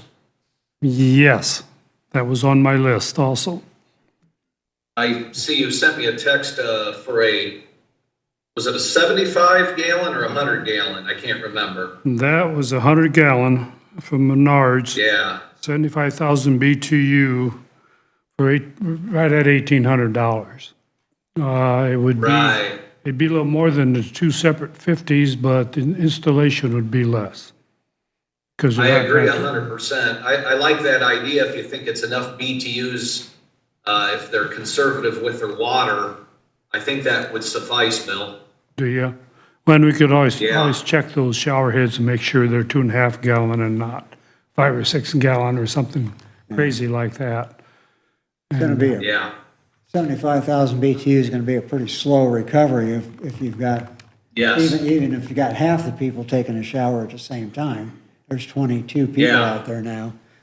So that may be, But 100 gallons, it's a lot of reserve, and you're going to have to mix a little cold water with that. oh, I thought it was a 75 gallon, No, it's 100. 100 gallon. That's 100, yeah. So we're at Yeah. 100 gallons, and Well- you probably another 25 gallons of cold water will mix with that. You get down, and so And- you're talking 125 gallons actual reserve. Yeah, and to fill Mike in, Cody suggested 250 gallons that were only 40,000 BTU each. Oh, So you're looking at about the same thing this way. And here's the problem. Cody was very honest, Mike, with us. He said, hey, the reason why the price is higher is we have to mark up our units quite a bit. It's just standard policy. And he says he was very open for us to buy our own, and he would make us a great deal on the installation. And I think if we bought that unit for the slightly under $1,700 Bill is suggesting, I don't think the labor would be more than a couple $1,000s. I think we get this done for around $3,700. now, didn't you find one that was one of the 199,000 BTU for like $3,000? Do I remember you looking that up? So that would put us in better shape for around 5 or 5,500 and probably last a lot longer. Yeah, possibly. I don't recall the actual amount, but I'm happy to relook that up. Seems like it was around 3,000. Yeah, and those are capped at 199,000 BTU is what I'm told. Yeah. Once you get over 199, you get in a whole different rating system of some sort. But we could also look into that. But Cody's ready to move on it for us whenever we want. Yeah. He did state that he could do 250-gallon units installed from him, all labor included, for $5,000. But he says, if you want to save some money, go get it yourself and you'll save quite a bit. Well, and that makes sense, but if you would want to double check that one, I'm sure you looked it up on your phone during the meeting here. Sure. If we're somewhere in the $3,000 range, I think it's probably the extra money for the bigger heater. Yeah, the will probably- commercial heater. Yeah, would pay off in the long run. Yeah. That'd be 100-gallon, Mike, is what you're talking, right? Yeah. Okay. Let me just look that up while you guys do some other business here. Okay. Anything else? Mike, you have anything miscellaneous? No. No. Andrew, miscellaneous. I don't think I have anything. We were going to talk about some litigation, I think, next week in executive session. Right now, I don't think I have anything. I know I just talked to the Visitors Bureau. Is it Amber, I think? The Visitors Bureau talked to me about the process. She met with me at my office, and looks like there are maybe 4 different hotels that I need to write letters to. And I think I may have reached out to you guys on that. And once I get the information, we'll get that plugged into some letters and follow up on it carefully. I mean, it sounds like we definitely want to follow up on it, but not necessarily come out with full-on battle position or something there. Anything on the sale of the humane shelter property to Butler Fire Department? Yes, I reached out maybe Friday, I'd have to look at my notes, to Cedric Hollabaugh, attorney for City of Butler. I haven't heard back from him yet on that. I want to make sure that whatever that lease was, which I think that the county had with the humane shelter, gets officially terminated. So Rachel just emailed me this morning that she has looked in McCannis files on that, and there's, he had worked on a demolition agreement, but I think any demolition is just gonna be done by Butler. We're not doing the demolition, it's my understanding. Right, We're just right. giving the real estate, that's the proposal. We have to have an identical resolution on our end with their end. I'm sure I can work with Cedric, and I believe I'm offering to prepare that, and then he'll just match the same language there. It should be fairly simple. So, I mean, I think we're in process on it. I just want to make sure that any rights that the Humane Society, Shelter has are officially terminated in a document and not just hanging around out there after we do this transaction. That's my only lingering loose end. One question I had, is the Butler Fire Department actually the owner deeded to them, or will it be to the city of Butler? I believe I've asked that of Cedric in my last email to him, or in my Okay. email to him. I haven't heard back yet on that. Mayor Hartman indicated it was the fire department. was gonna And I don't know pay. how their fire department Say. is probably just a wholly controlled entity within their, just like another department of the city of Butler, I don't know. But like Waterloo has a separate entity that's partially involved. It depends, I guess, how they have that all set up, whether it can own real estate or not, as a, separate body. Yeah, right.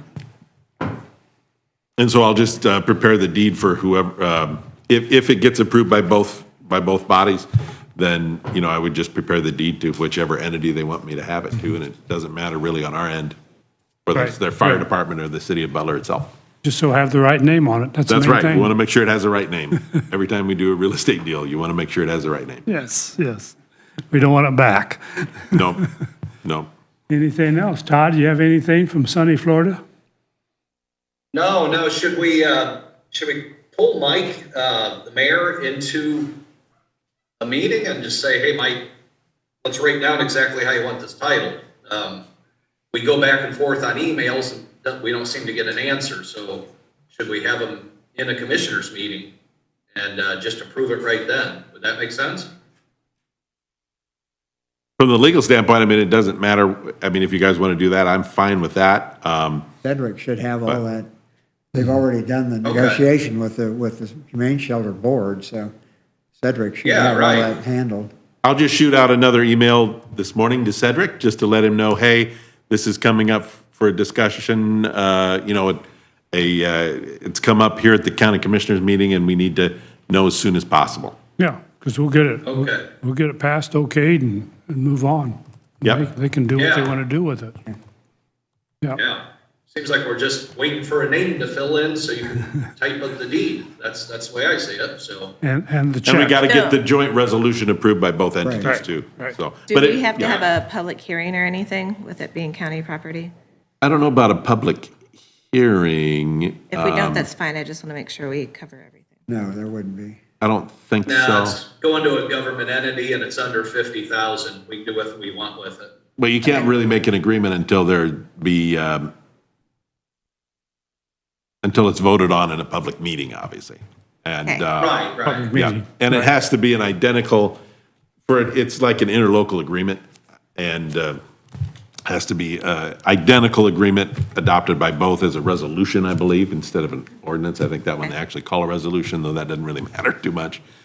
And so, I mean, as far as the deed, I mean, we can do those fairly quickly. And as far as the resolution, I mean, we can do all that within a week and get that done, but I just have to confirm it. I don't feel comfortable myself just calling the mayor up, though it probably doesn't matter. I want to go through the attorney first, but I'll just let him know, hey, this needs to be done quickly, and hopefully that'll have Cedric do it. Okay. There you go. Anything else? Hearing nothing else, let's take a break for pledge. Okay.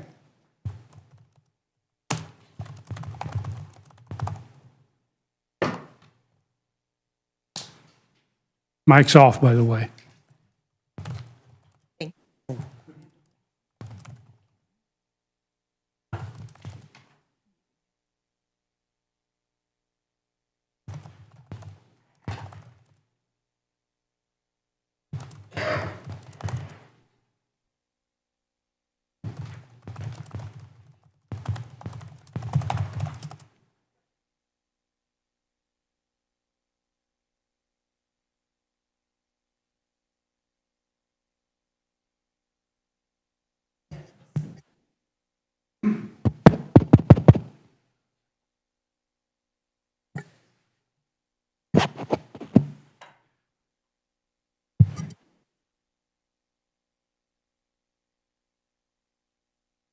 Testing.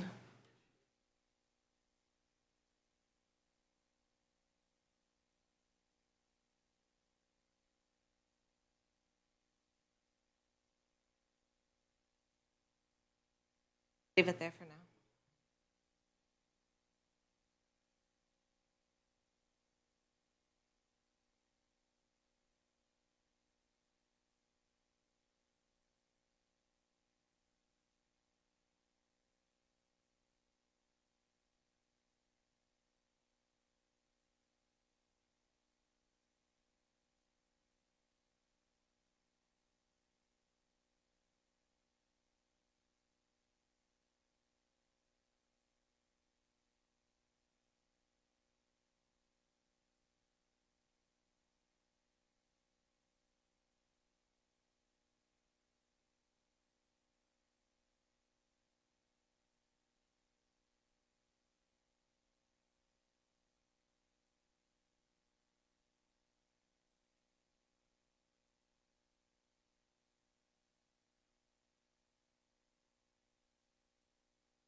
Todd's not back. Hey, Todd.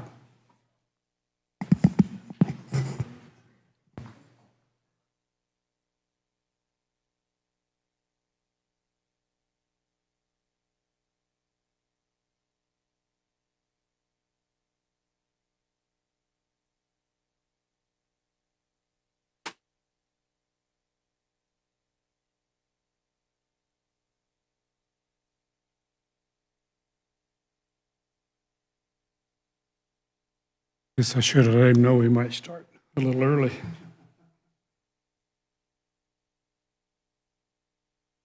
The pause is we're waiting on Todd to come in on Zoom. He's probably having a margarita or something.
I do have a couple travelers. Let's see, I have a cyber risk, social engineering fraud supplement, a multi-factor authentication attestation, and cyber risk short form renewal applications that are filled out for Bill to sign.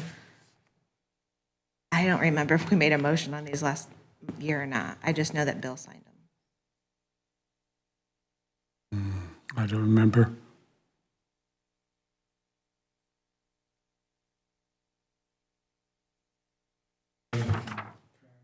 Yeah.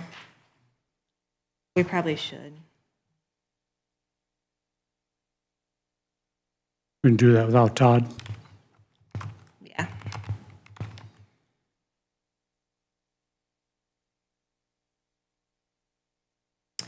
MFA,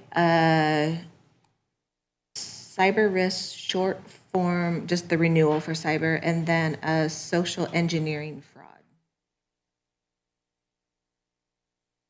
Social engineering.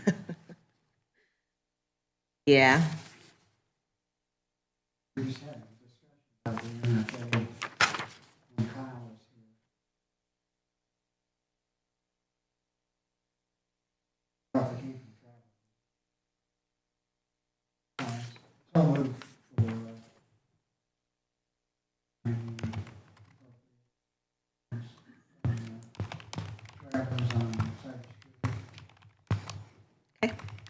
I'll second that motion. Any additional comments? All those in favor signify by saying aye. Aye. Opposed, same. Motion carries. Now we'll sign.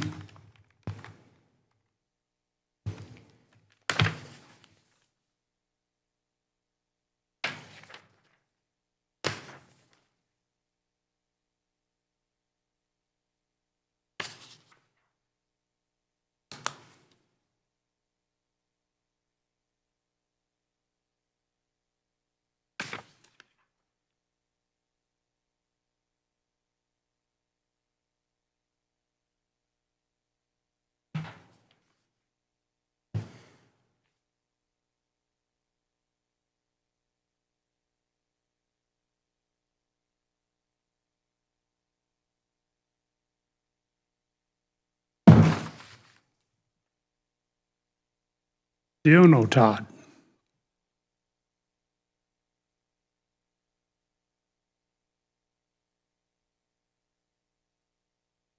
He should be coming. I sent him a text.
Yes, we're on. Okay.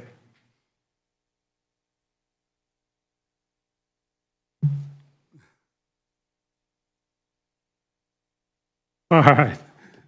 There he is. You got your earbuds in now. Can you hear okay? We're good, thank you, sorry about that. Okay, it's okay. We'll let you go. We'll let it go this time. All right, appreciate it. Okay, we are back in session from break, and we are going to talk about the CSES overlay changes, solar discussion. We talked about this last week, made some changes. Are there any additional comments or changes we want to make as far as the commissioners are concerned this week? Anything, Todd? Well, we went over the red line, items and returned to us, and I am fine with them. Mike, you have anything? Still have some concerns about the setbacks,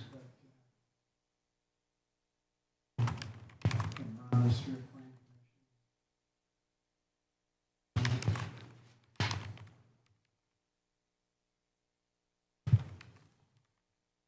I had a couple thoughts I wanted to put in here, and one was with the screening on the 400-foot setback, the minimum, with one side setback of 400 feet with screening, a comment made about, well, what if they decide to do 401 feet?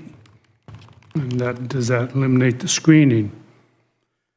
And as it's written, I would think that would eliminate any screening at 401 feet. Thoughts are, should we take that 400 to 600 feet with screening on a single side?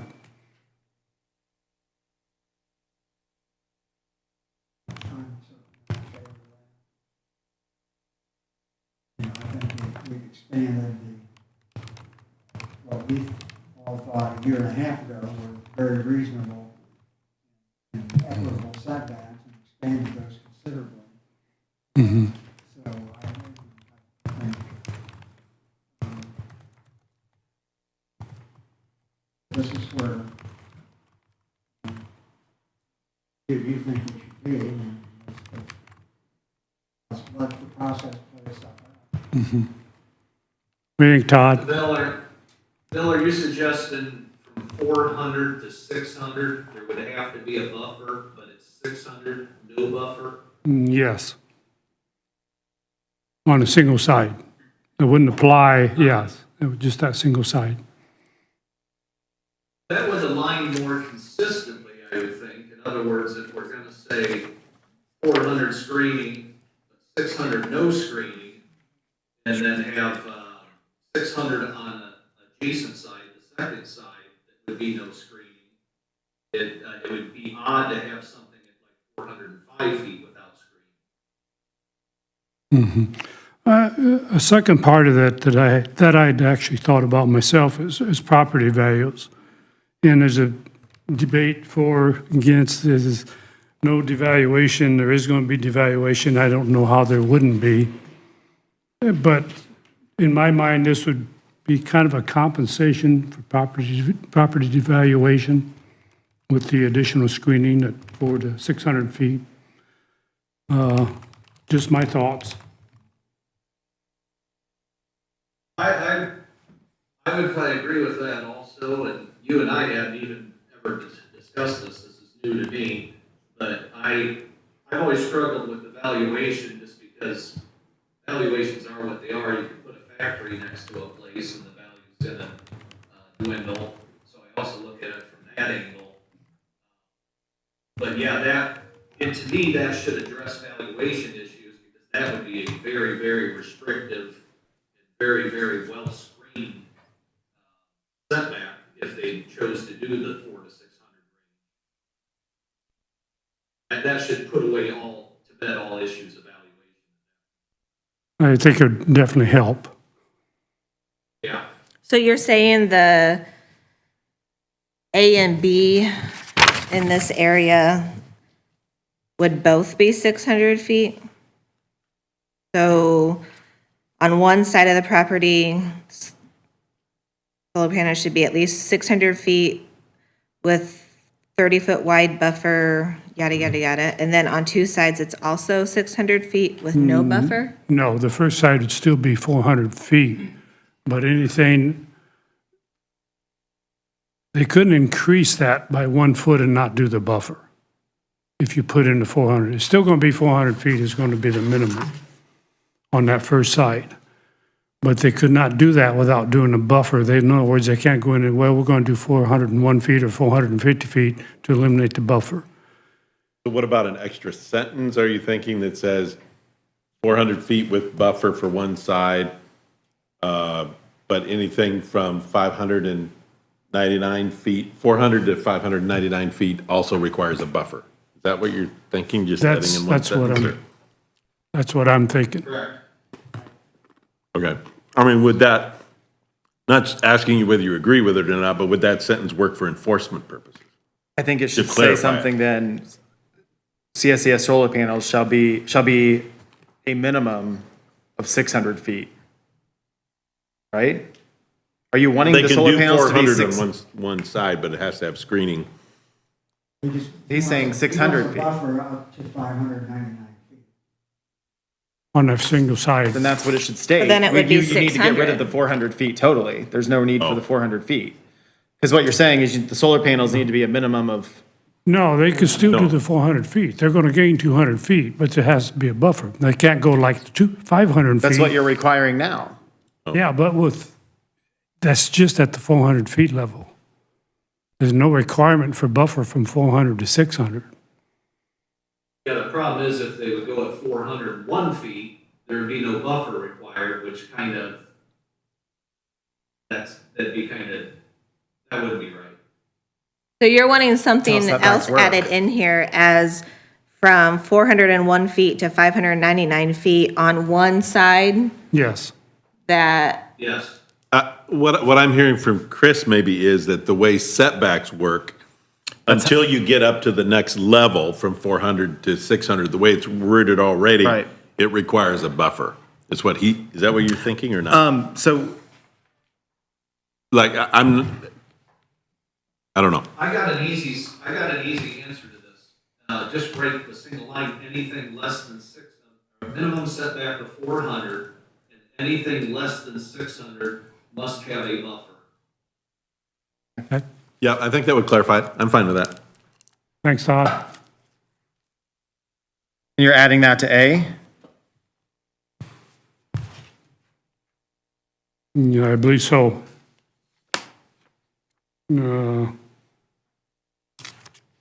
because this is only for the one-sided thing. Yes, because everything beyond that is no buffer.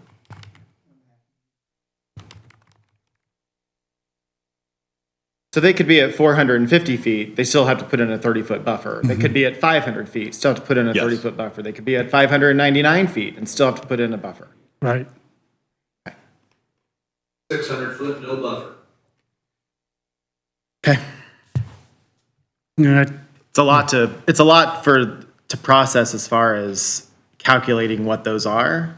You know, we're gonna have to look at every single, it's doable, just, and there again, there can be a non-participating landowner, solar company side agreement to reduce that. Like, I think we have that already in there, right? I mean, they can negotiate a reduction in that setback Okay. with the compensatory, you know. Sure.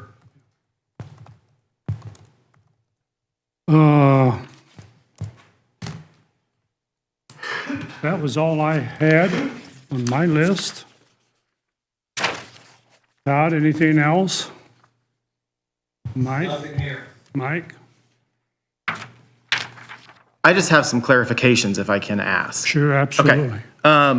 On page 1, I want to go through the whole thing just one more time. I wasn't here last week, obviously, and want to go through this one more time. Let's do that. A question that I had an email that came back was with 6,000 acres with or without solar panels. Would that be the leased area you're talking about? Because the leased area is what we are going to move, the solar companies would apply to be part of the overlay district. Not where the solar panels are located, but the leased areas that we get. So we're requiring them to give us property notification or property acknowledgement forms from the participating property owners. And it's calling out the whole parcel numbers. So it's not gonna be, you know, the northern half of this parcel, it's the entire parcel. So are you talking leased area? I believe so. Todd, Mike? If that's the case, Leased area. then can we put that in there versus with or without solar panels and it's just considered leased area? Yes. Yeah. I think that's okay. Because leased area is going to cover both of those. Yeah. The actual area with the panels and the total land leased. Right. And that's going to also be parcels that are written easements. For instance, the you commissioners have an easement with one now for road right-of-way. So like it would include those type of parcels as well. Leased or, it'd be leased or owned. Because I'm assuming that Right, they might right, own. right. Is that the That's a way good- it's worded it's- now, yeah. leased or owned? Because the solar companies may actually purchase some of the land Right, occasionally as well. okay. And then if it's owned, it would cover road easement area because usually Okay. doesn't land owned to the center of the road frequently? Anyway, Typically. yeah. And then for the fire protection plan, I think we need to put in there something, who approves that fire protection plan?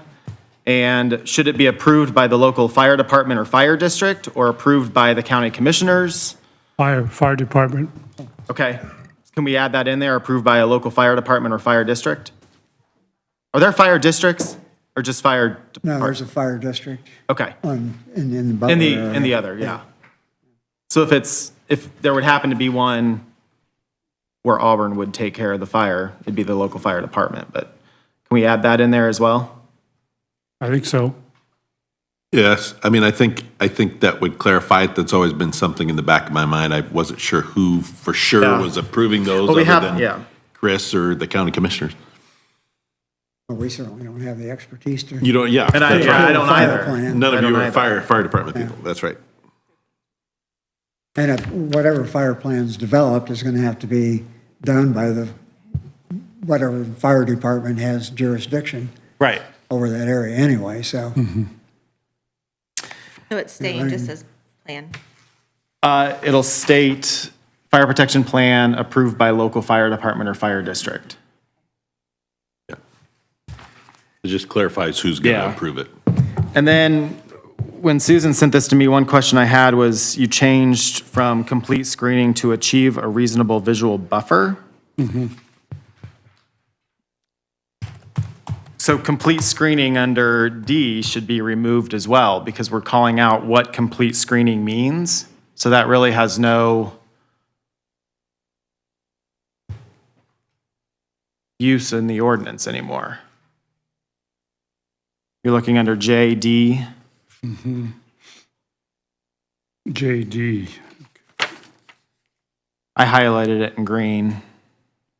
A little hard to read, but. Because we're not having complete screening at all anymore. Okay, there it yeah, So that should be removed. I would say so.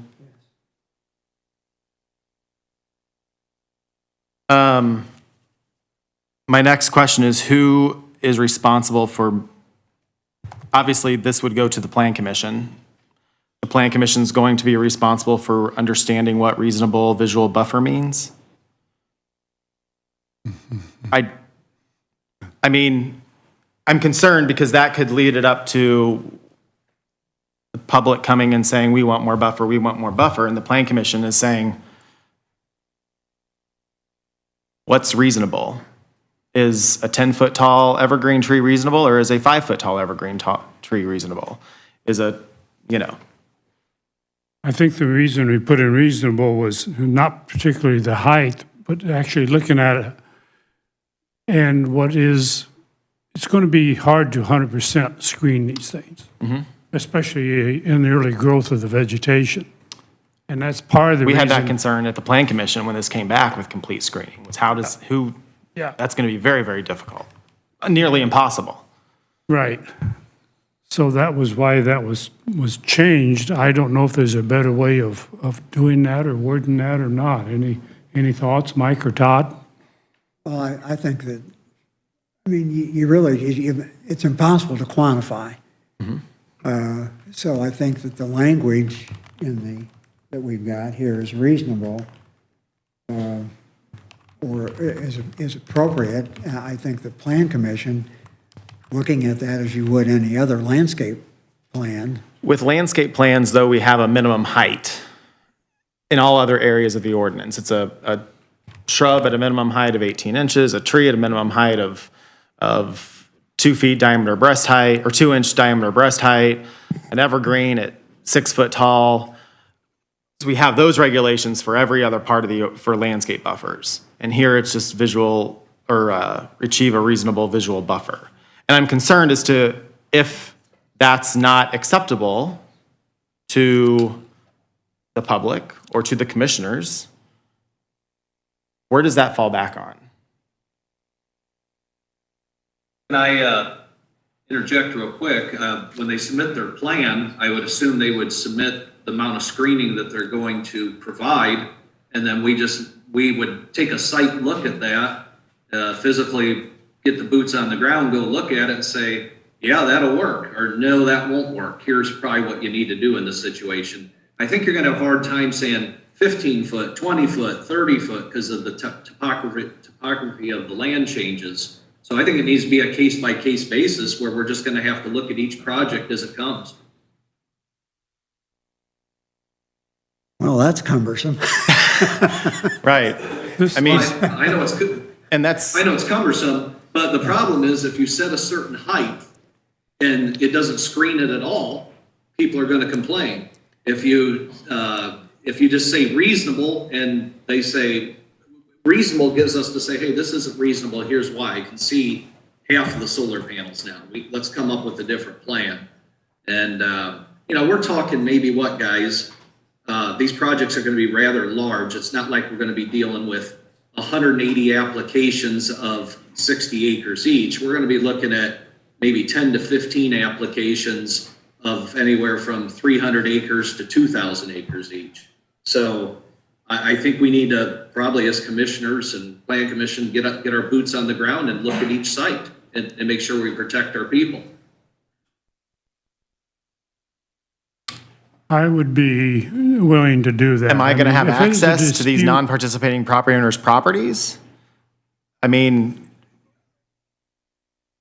I can't, There's a as the whole- plan commission, I can't, as a zoning administrator, I can't go on somebody's property without having typically written permission, or we would get a warrant. But if I just stop out there and, I mean, I would assume they'll be okay with it, but I guess what I would do is knock on their door and say, I'm here to protect your property and I need to see a line sight of you from your house to see what we're dealing with. And to truly protect our people, I don't think you can put a hard line height limit because like I said, the topography changes so much. I think we have to get involved and get our fingers dirty in this a little bit. and I'm not disagreeing with that. I just think it's going to be difficult for me to go out there and say, well, I think that this looks like a 20-foot tall tree and The only way you're going to be and able a to do shrub would be that- good. And then they're saying, I want a 40-foot tall tree and a 30-foot shrub. Well, And then I get that. who's going to be, it's the plan commission is, not all plan commission members are going to go boots on the ground to these properties with, load up a bus and nine of us are out there at properties, well, it's just going to be difficult is all I'm saying. And it's could lead to more controversy than what. Well, And you'll just have to have, you will this. just have to have your backing is what I'm asking. Well, and- Is that if the and- plan commission approves it, we need a backing for support. That's my point. You can't go out necessarily, Chris can't go out and stand in somebody's yard and look at bare ground and say, well, let's see, there's a solar panel, we'll pretend there's a solar panel, and we'll pretend we gotta have a tree this big to hide it. I mean, That's- if you can't go out and shoot grades and No, so we're not- forth, I mean, it's involved. We're not saying that. We're saying go on, if there's a problem with the screening after it's erected and up, if there's a problem at that point, that's when the commissioner would go out and say, it's okay or it's not okay. I'm not saying. we After can't- it's already installed? Yeah. That's a problematic from a legal Yeah. standpoint to do a Extremely. post hoc after installation analysis. I think for a due process thing, you have to have some sort of way to analyze that prospectively beforehand. Can I make a suggestion real quick? So since we're going from the property 400 foot as a minimum from the property, the residence, the dwelling, let's call it, couldn't we make it to where the solar companies have to shoot I used to do it when I did model rockets. In other words, you set a stake out in the field at 18 foot or whatever the top of the solar panels could be, 12 foot, 15, whatever we decided on. You stand at the property, you shoot your little angle thing at it, and now you know what your height needs to be to screen that solar panel. It's just an angle, it's a trigonometry calculation at that point. And that's what they're going to do. And I'm not disagreeing. I also don't trust that every non-participating property owner with a single-family dwelling is going to allow solar companies and my office to go on their property. Well, We've got that issue now with other properties. if they want to be protected, they will. Otherwise, we just say, okay, 15-foot berm and 10-foot trees. And, you know, that doesn't protect them. I want to protect them. Yeah, I would think they would cooperate with, because that's really what this company, they're going to need to do. They're going to need to shoot these grades. They're going to, like say, you set a target out there and you put a laser on it and you figure out, well, how high does that have to be? I mean, they're going to do that. They're not just going out there. Bill, willy-nilly I'm and not put a disagreeing screen with up. the trigonometry and shooting grades and all that part of it. I'm dealing with the logistics part of it, of the companies themselves don't have access to the non-participating property owners. They only have access to the properties that they're leasing. I mean, I'm just thinking of the Yeah. logistics and how, Then I guess we I don't want to get to the plan commission meeting and we have this gray area that the plan commission's going to have to be the mediator against. Okay. Well, then, Well, again, here's the solution to that. If they won't let them on their property, they stand in the county right of way, shoot it from there, do the best they can. And if the non-participating won't let them on to shoot proper grade, they stand there in the county highway, shoot it and say, here's the numbers, and we roll with that. the next suggestion I have is just go back to complete screening. If that helps. I don't know if that helps or not, but that'd be screened. End of story. The next thing I have is you got an email from Nellie from Yes, Soil Water Conservation on Friday. yes. And she sent me an email before that asking if there's time to get additional revisions in place because of some conflicts they see with the ground vegetation and landscaping part. She had 5 bullets plus a C to add. Did you guys read that? And are you okay with it, or do you want to leave it as is? Wow, that was, and she had that additional at the bottom of the requirements for soil preparation, soil fertility, soil pH. And those are all requirements of the CPR federal program of set aside. And I don't know, that seems a bit excessive to go that far with this. It was in the, I think that what she gave you is she's just stating that those 5 bullet points were sourced from that. But she's not asking to include that attachment as part of the ordinance. okay. She's just wanting the You wanted the 5 bullet native points. grasses, mowing for generic weed control or for cosmetic purposes is prohibited.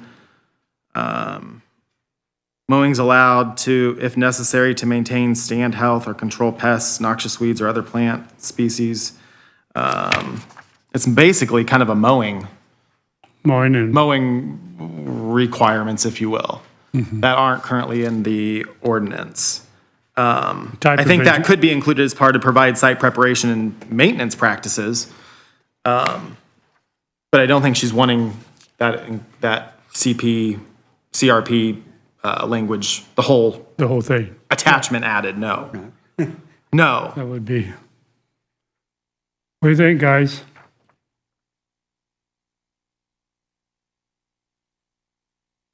My opinion, if you want it, Sure. is that it's not stated in the ordinance specifically with these 5 bullets, but you have on B that provide ...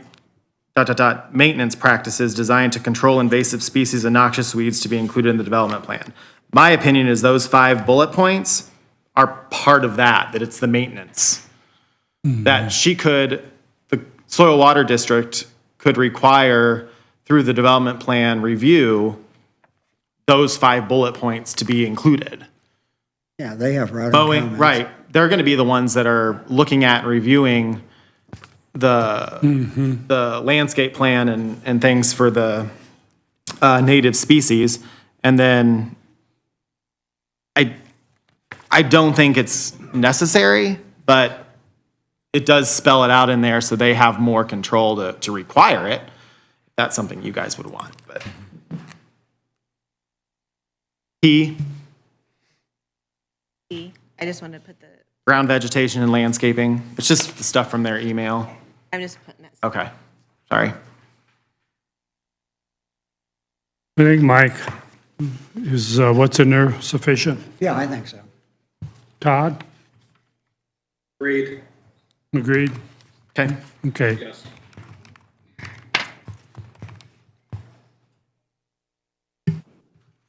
Okay, so with those changes that you guys have decided then, I need a motion for Bill to sign the application for text amendments of the UDO that we need to submit to Plan Commission. And then Susan and I can work on getting those red lines that we just discussed today to me, and then we can get it on Plan Commission agenda. Okay. We're going to run up against the clock here, but I was hoping to get comment for, comment against from the audience. What do you think in general about the ordinance as you've heard us talk about it today? Anybody wish to make a comment? For or against?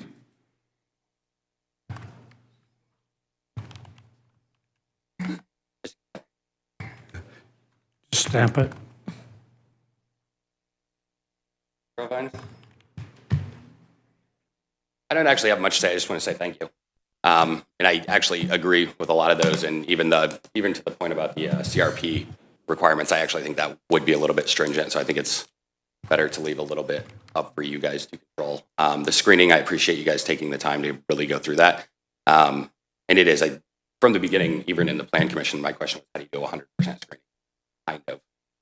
Kind of difficult. So as long as you guys are willing to, help with that as far as, hey, this is reasonable or this is just not reasonable. I just wanted to say that that's great. We appreciate that. So we can get your guys' backing to that extent for protecting us, but not making it too stringent for the landowners. So I think that's good. I mean, if my house sets pretty high, so we need like 30-foot trees, but that's not realistic. And I'm not asking for that. So what you guys feel is reasonable and helping to just make sure it protects me as well. Yeah. I wanted to say we appreciate that. So. Thank you. Anyone else? One more. Sure. And then the next steps. State your name. Ben Sturry, 5591 County Road 75A. I had a bunch of notes, but since you're just on the ordinances, one thing I'd like to add to the burn plan, we keep talking about this fire plan. A lot of the fires are set by homeowners in our county. We get into the fall. If these people want to be protected, I think we ought to have a no burn ordinance within, say, 800 feet of these, the solar ground. That's going to eliminate your fires. We took last fall, there was, I think one day they probably had 20, 30 runs, all people burning leaves and trash. All irresponsible. Some of these farmers have had their land set on fire, cornfields set on fire by neighbors. These are the neighbors that are complaining about fire, but yet they're setting our properties on fire. You can't deny that. No, I won't. You I can't. hear you. I hear you loud and clear. So I think we need to look at adding in there a no burn zone within 800 to 1,000 feet of these solar fields. If they truly have this fear of burning, of their place catching on fire, that's what needs to be added. I got some quick notes. Some of this, it goes into land usage. We start looking at real estate. I'm going to it's 1,162 acres of real estate. This is dirt only, okay? This isn't personal property. Currently, for the 1,162 acres, there's $18,000 worth of revenue brought in taxes. If this goes through, we're looking at $109,000 a year added to revenue with that. That's roughly, and if you figure the numbers, it's roughly about 38 million of new revenue. Okay, when we start looking at setbacks, if you deduct the acreage on your setbacks that are unrealistic, for every acre you take out, it's $6,800, and it's just shy of $6,900 that you're cutting the county short on these setbacks. No, the setbacks will be included in that increased tax rate. No, No. we're not. The other thing is you're cutting our county back on taxes with personal property from the solar companies. I'll have that number for probably next week. These panels cost money, and they're paying property tax. So we're putting in solar. You guys are semi-agreeing to that. Hopefully, this goes through. I mean, you have eliminated the wind. So with these new ordinances, you're trying to ordinance out our solar. We're just trying to be fair. We're just trying to be fair to everybody. Trying to ordinance out. No, we're not. This doesn't ordinance them out. So You on a got typical 2 minutes. setback of You got 2 400 minutes. feet 2 with minutes. 2 sides, 2 minutes. on a typical, did you ever cut Ander back short? On a typical 400 setback, you're talking 8 acres. Just on the land side, you're $54,000 you're cutting us back. The tax revenue, the new revenue. On 800 feet setback, 16 acres, that's $109,000 you're cutting us short in our taxes. On 1,000-foot setback, it's over 26 acres of setbacks. It's $178,000 you're cutting us back on revenue to the county. This is new revenue. We're looking at, with old revenue, to replace $22 million. It'd be roughly 22, 25. I got exact numbers. I don't have time to go through them all. That you're don't have taking time. off of us as taxpayers. This will cut the taxpayers back. But on the note here with the setbacks, we talk about best use is setting 26 acres of our own property, wasting it to let it sit there to grow to grass and not produce power. I mean, the idea is to be efficient, not to take the efficiency out of solar, because that's what's happening. You're taking the efficiency out. We were told one time that 400-foot setback, and everybody was happy with that, and now all of a sudden we're changing everything. The question is, are we going to change it again a month from now, 2 months from now? What's going to happen? No, we're not. And I got to Said that, but you said that limit you on before. time. It was said before. Sure. It was said before that you weren't going to Sure, change you- it. Chris, real quick. The next steps would be, I can get this on to the February 15th Plan Commission meeting.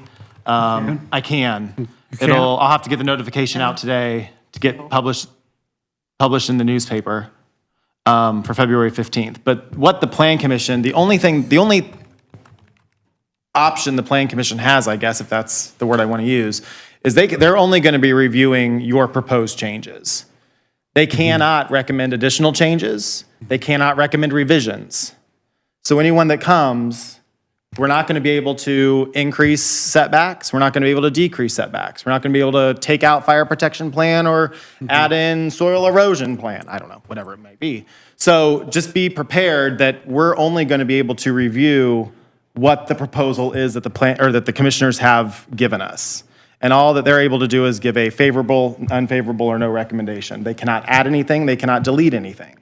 That's all they can do. Just wanted to clarify that because I think the Plan Commission is not prepared to have 50 people come up and give, well, we need to do this for the bald eagles.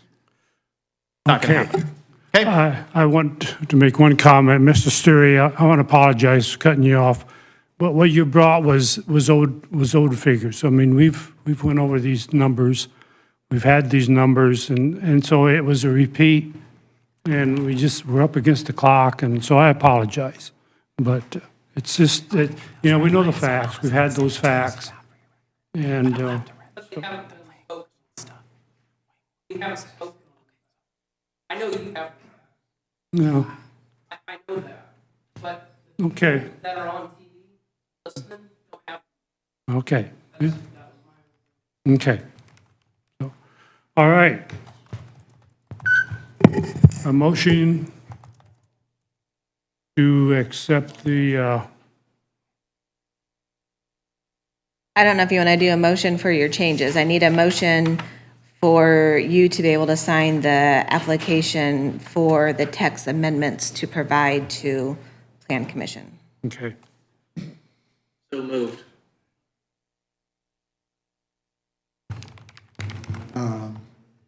If the motion only pertains to signing the application, I'll second it. A motion and a second. Any additional comments? All those in favor signify by saying aye. Aye. Opposed? Oops. Opposed, same. Motion carries. Bottom line.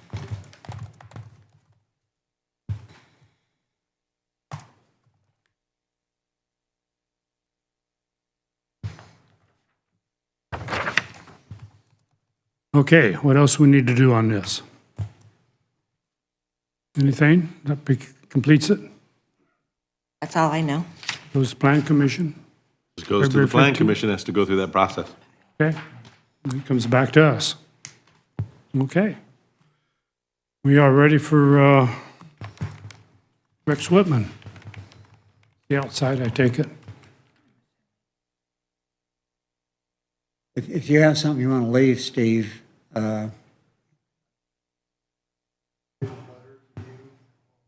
yes, please do.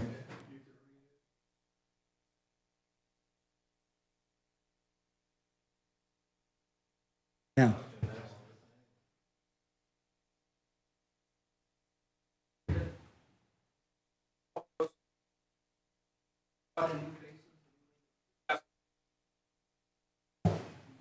You made exception.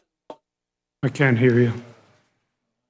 Steve, Mr. Fetters is asking if he can have a minute and a half to read a letter. It's just a short one. Oh, yeah, up to the mic, Go ahead, Steve. real quick. Hi, you guys know me, I'm Steve Fetters. I live on the eastern. Is that third of the mic county. on? Is it blue? Is there a blue light on? Thank you. Yeah, I'm here to represent the farmers and landowners of DeKalb County. Wish to express our deepest concern with the proposed amendment to the county's ordinance for the development of commercial solar projects. As advocates for property rights, we are particularly concerned with the efforts of some individuals to impose and limit our ability to use our land as we see fit. Freedom of our land use is among our core beliefs, in our view, the tenets of the counties at large. We feel that adapting the proposed changes to the ordinance would establish a particular dangerous precedent for the future of the county. Given the immense benefit of these projects will have for DeKalb County, it is especially imperative that we remain steadfast in our commitment to these freedoms. Last week, what I read in the paper was 1,000-foot setbacks. Today, I'm hearing 400-foot setback. I think everybody agrees to the 400-foot setback, but not the 1,000. And I'll give you copies of these letters, but all the landowners have signed it, and go from there.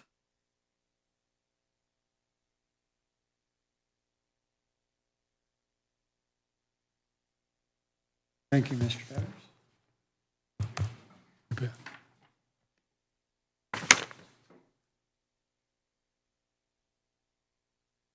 Make sure Susan gets one for the record. I was going to chase you down for it.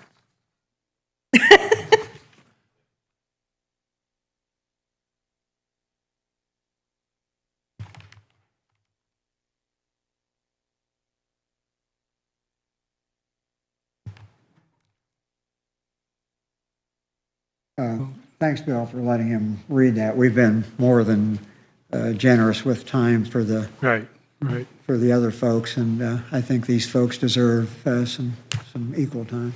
Yeah, it would have been beneficial if they would have come forward sooner. There would seem to be a lag on the participating individuals to come into the commissioner court. I don't know why that was, but we're just trying to be fair to everybody, equitable to everybody.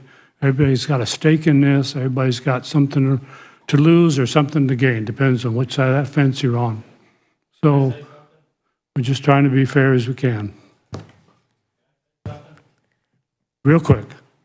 You gotta come up to for the- me, to the sir. mic. Reason we didn't come back in, because we thought it was pretty much in stone, the 400 feet. And for whatever reason, somebody's changed you guys' opinion. But I hope you realize you're taking money away from the kids in the schools and everything when you do this. You're taking money away from the county, all of it. Because of a few hundred feet that's gonna do nothing for protection or anything else. But while all you guys enjoy yourselves doing this, because you're stealing money, from the kids in the schools. Because this tax money would help them out a lot. I hope you're happy with yourselves over it, because we If would have you- came back if we Sir. knew you were gonna start changing things 2/3 of the way through the game. Sir, if you think we're enjoying in this, I'll trade places with you anytime. Anytime, because This is fun, they you wouldn't have just talked come me right into up here. a couple people coming in here and getting everything changed. No. Yeah. No, it wasn't. Can I have your name, please? Tim Modine, Thank you. 5973 Thank you. Just live with yourself. Okay, Rex? No, Rex. Are you ready for the insurance? Yes. Okay, all righty. Guys over there, you will have to pull your microphone a little closer and make sure that the light is green. Just push the button right there. We have technology that need to hook up. Yes, there's, yeah. Susan, they have some technology that they need to hook up. And you've got a PowerPoint? Okay, so the screen, they'll need the screen. Is there if I grab the cord in the middle?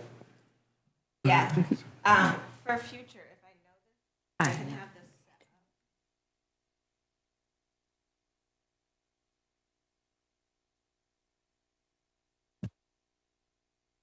set up.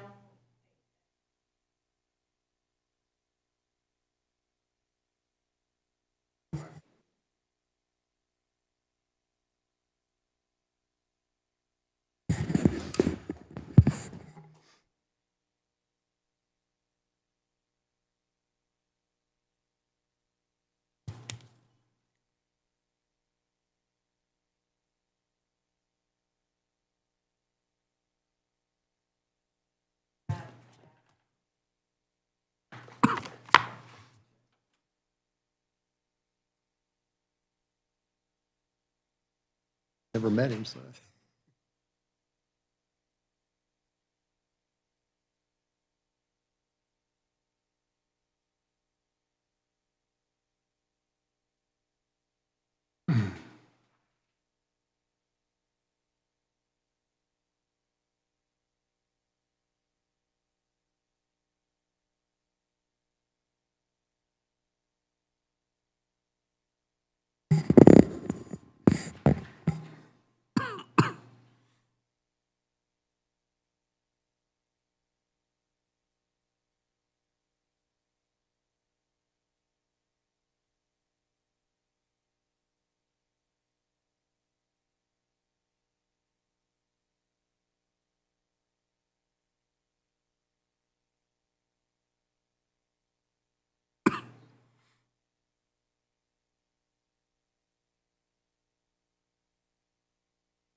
It goes into the surface. So that's the taking HDMI.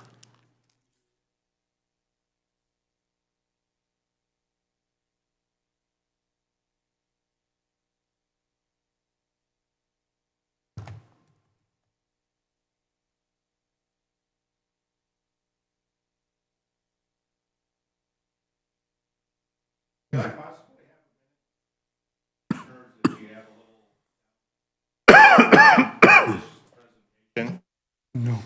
Okay, thank you. Hey, Bill, Yes. you check your text message real quick.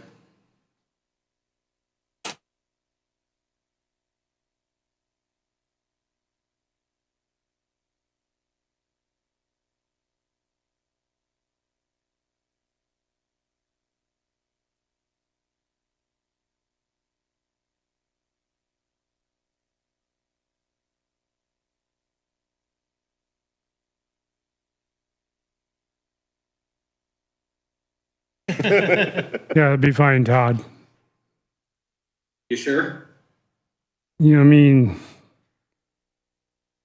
yeah, this is going to be a presentation. We'll get it all to you. Yeah.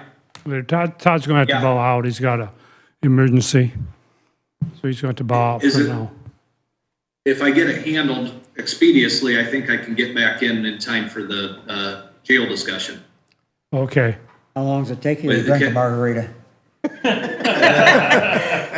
This is actually some integration with the sheriff of Allen County, so.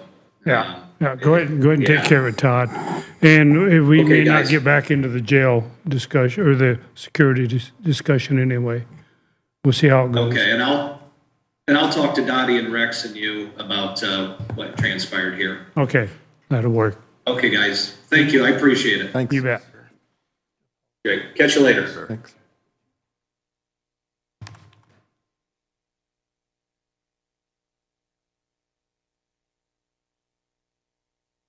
I could, yeah, I could go ahead and, well, yeah.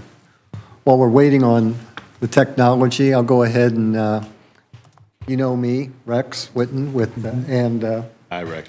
good, it's Mr. Cruz. I go, whoa, wonder what he's doing here. And I was told you're the new county attorney, so Jim retired, so pleasure to work with you, sir, and Mr. Hartman, Mr. Watson. I have Greg Rabel, who is actually with our company. He is the benefits director for the Hill Group Insurance Trustees Star, my boss. Morning. Forrest Williamson is the vice president of sales for Unified Group Services, which is a third-party administration firm. We know the county's investigating going to a partially self-funded plan. In fact, it worked well in the past. Probably 18 to 22 years ago, you switched to fully insured from partially self-funded. I was with the firm that handled your, hate to say I'm that old, but I was with the firm that was doing the administration and actually brought a check from the Claims Reserve Fund to Commissioner Grogg when you left. And I don't know why the agent moved at that time, but you've been fully insured ever since that point. There's no reason why it can't work well again, especially entities of your size. Self-funding makes a lot of sense. A couple weeks ago, we had account managers meeting with Anthem to get an update as to where the plan was. Through calendar year 22, total spend was about $2.5 million. Just under 1.9 was medical, 600 and some thousand was the drug spend. Of that, you had 11 high-cost claimants, which ran about 50% of the claim spend. In looking through those, there's probably 4 or 5 of those 11 that I would call shock losses, where they have a bad accident, they have a bad back, they have an injury, and then it gets cleared up and that goes off. So you're running about 119%, which isn't bad. So self-funding could make sense. And self-funding is just a financial tool, the actual insurance to cover the overage of claims. The true power is in who's doing the administration, who's looking out, doing the day-to-day, trying to get curbed on. I will say that Dottie and her team has done a great job in communicating and getting employees involved in programs that are driving costs down, both from a drug spend and from other areas. I think it takes more than that. I think they've got some tools. One of the things, they've got an impressive users list at the right time in the public sector. Whitley County, which was one of the references, Forrest can address what they've been able to do and what they've been able to save for them by certain areas. But there's things that they can do through their software. From analytics, they have state-of-the-art wellness, which I know has always been a hot topic, especially Commissioner Watson's been on the wellness crusade for a while. They use Virgin Pulse, which Richard Branson brought to the marketplace.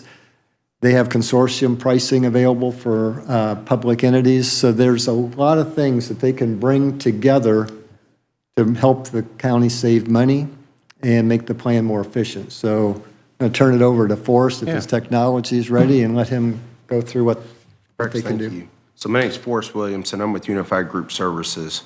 So we're a third-party administrator here in the state of Indiana. We're actually out of Anderson. So it's a pretty quick trip for us. We do a ton of business up in this market, and we do work in the government entity space. So what we want to talk to you about, first off, before we get diving deep into this, you got any questions about self-funding in general? Or any concerns? Can't say that I have. I've got ideas of how to structure it. Right. Definitely, but got a pretty good idea of what it involves, I think. So that's realistically what we're here today, is talk to you about how do we structure something like this, right? And you understand what self-funding is and the power behind it when you take control of your spend, right?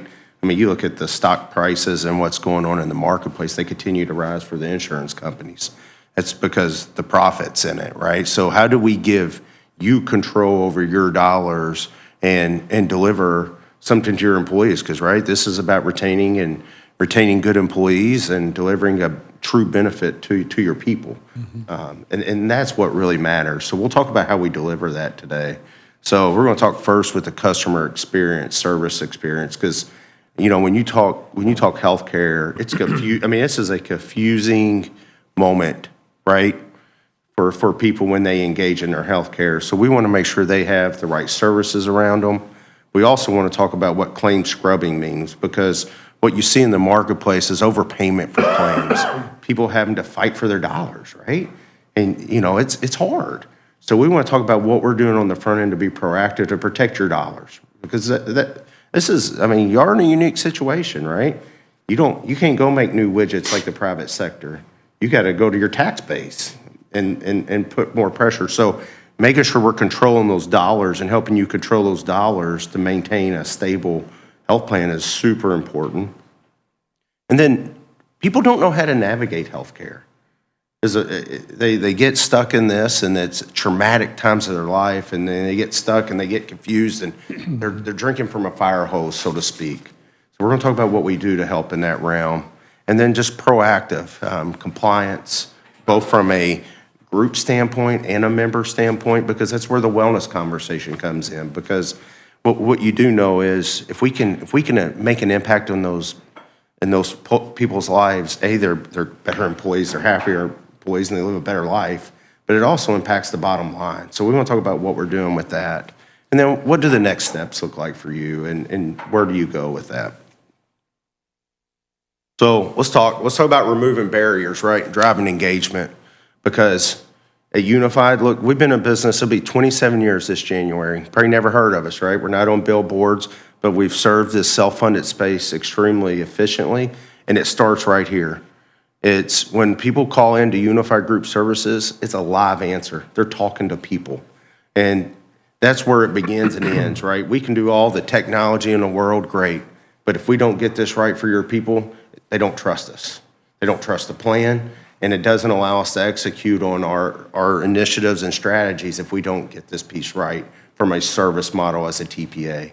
So what your members experience with Unified is they call in, they're going to send with DeKalb, and you're going to get routed to a dedicated claims account manager. You're not getting stuck in call trees. You're not getting stuck in this world of ambiguous. You have a dedicated team built around what you're wanting for your folks. So that service model has served us well. And that's something we continue to build the backbone of our company, right? I mean, we continue to add and evolve with the technologies, but that's something we'll never get away from and everybody's in one building and unified. We have about 150 employees in our Anderson location. And I'm telling you, the people that are on the front lines answering those claims, those really are our heroes, because we can't be having this conversation today if we're not doing those things. So, but we do marry that with technology. If you see our website, and maybe, I know we're kind of tight on time, so maybe another meeting, we'll get into a deep dive of the technology. But unified GRP, so everything you can get on our website, you can see your ID cards, you can check your claims. I will tell you, here's the key with it. It's removing barriers because it's single sign-on. So as we add products to yours, I mean, if you're like me, man, I have a hard time remembering passwords. I'm always resetting my passwords, and I get frustrated and stop using whatever that is, right? So one thing we've done with our technology is we've built it for single sign-on. So Rex brought up Virgin Pulse. That's baked into our platform. Virgin Pulse it's a robust wellness, and we'll talk more about that, but it's single sign-on. So everything we do, if we're gonna add telemedicine pieces, it's all single sign-on. Because when we do the research, we know that when people have to remember more than one password, the utilization goes down over 30%. So we continuously invest and make sure those pieces are there. And you'll hear us talk about this. Let's make it personal for the members, right? No two people's healthcare journey is the same. So they shouldn't be treated in that fashion. So everything we do is customized to that member, and all of our outreach and so on and so forth. So everything we'll do is personalized, and you'll see that throughout what we talk about today. Let's talk about the claims, what we're doing to reduce costs, right? Let's don't talk about networks, right? Networks, we can take a deep dive into that because there's several solutions, right? There's a slide later, but when you look at networks, we work with national networks. We're Cigna OAP TPA, which means it's the highest, deepest discount you can get on that national level, which puts it on par and fighting with Anthem, from a national perspective. Now, locally, which I believe healthcare is delivered better at the local level than it ever can be at a national level. We have deep partnerships with Parkview that when you take that step into them, that I can tell you get first-class discounts. That's going to go deeper than any Cigna or Anthem contract. I've seen the data. Rex talks about Whitley County. I've seen the results. We've had Whitley, I'm guessing on off the top of my exact 7, 8 years now, and their trend line is phenomenal. But they've taken a deep partnership with Parkview. It's a different strategy, right? Not saying you have to go that way, but we do have all ends of the spectrum, and we're not owned by a network, right? We're constantly evaluating what's best for this group and their population that can deliver the outcomes financially and medically that they're looking for based on their geographic locations. So those are the type of things we're looking at. But let's talk about that. So stop loss, right? 80% of it should be in your aggregate based on the stop loss contracts of your expense. So what are we doing to manage that population, right? That starts with a network.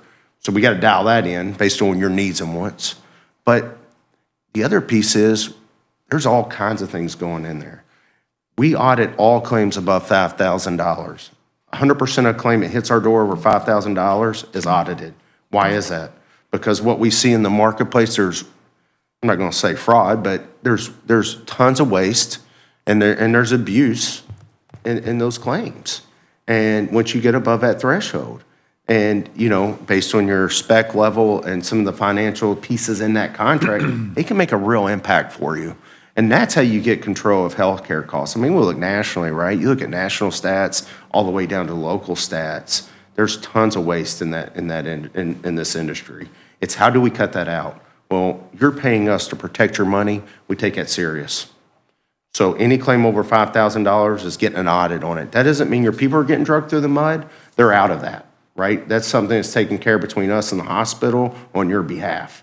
The member's not getting dragged through the mud there. There's no balance bill in that scenario. It's completely protective of your members.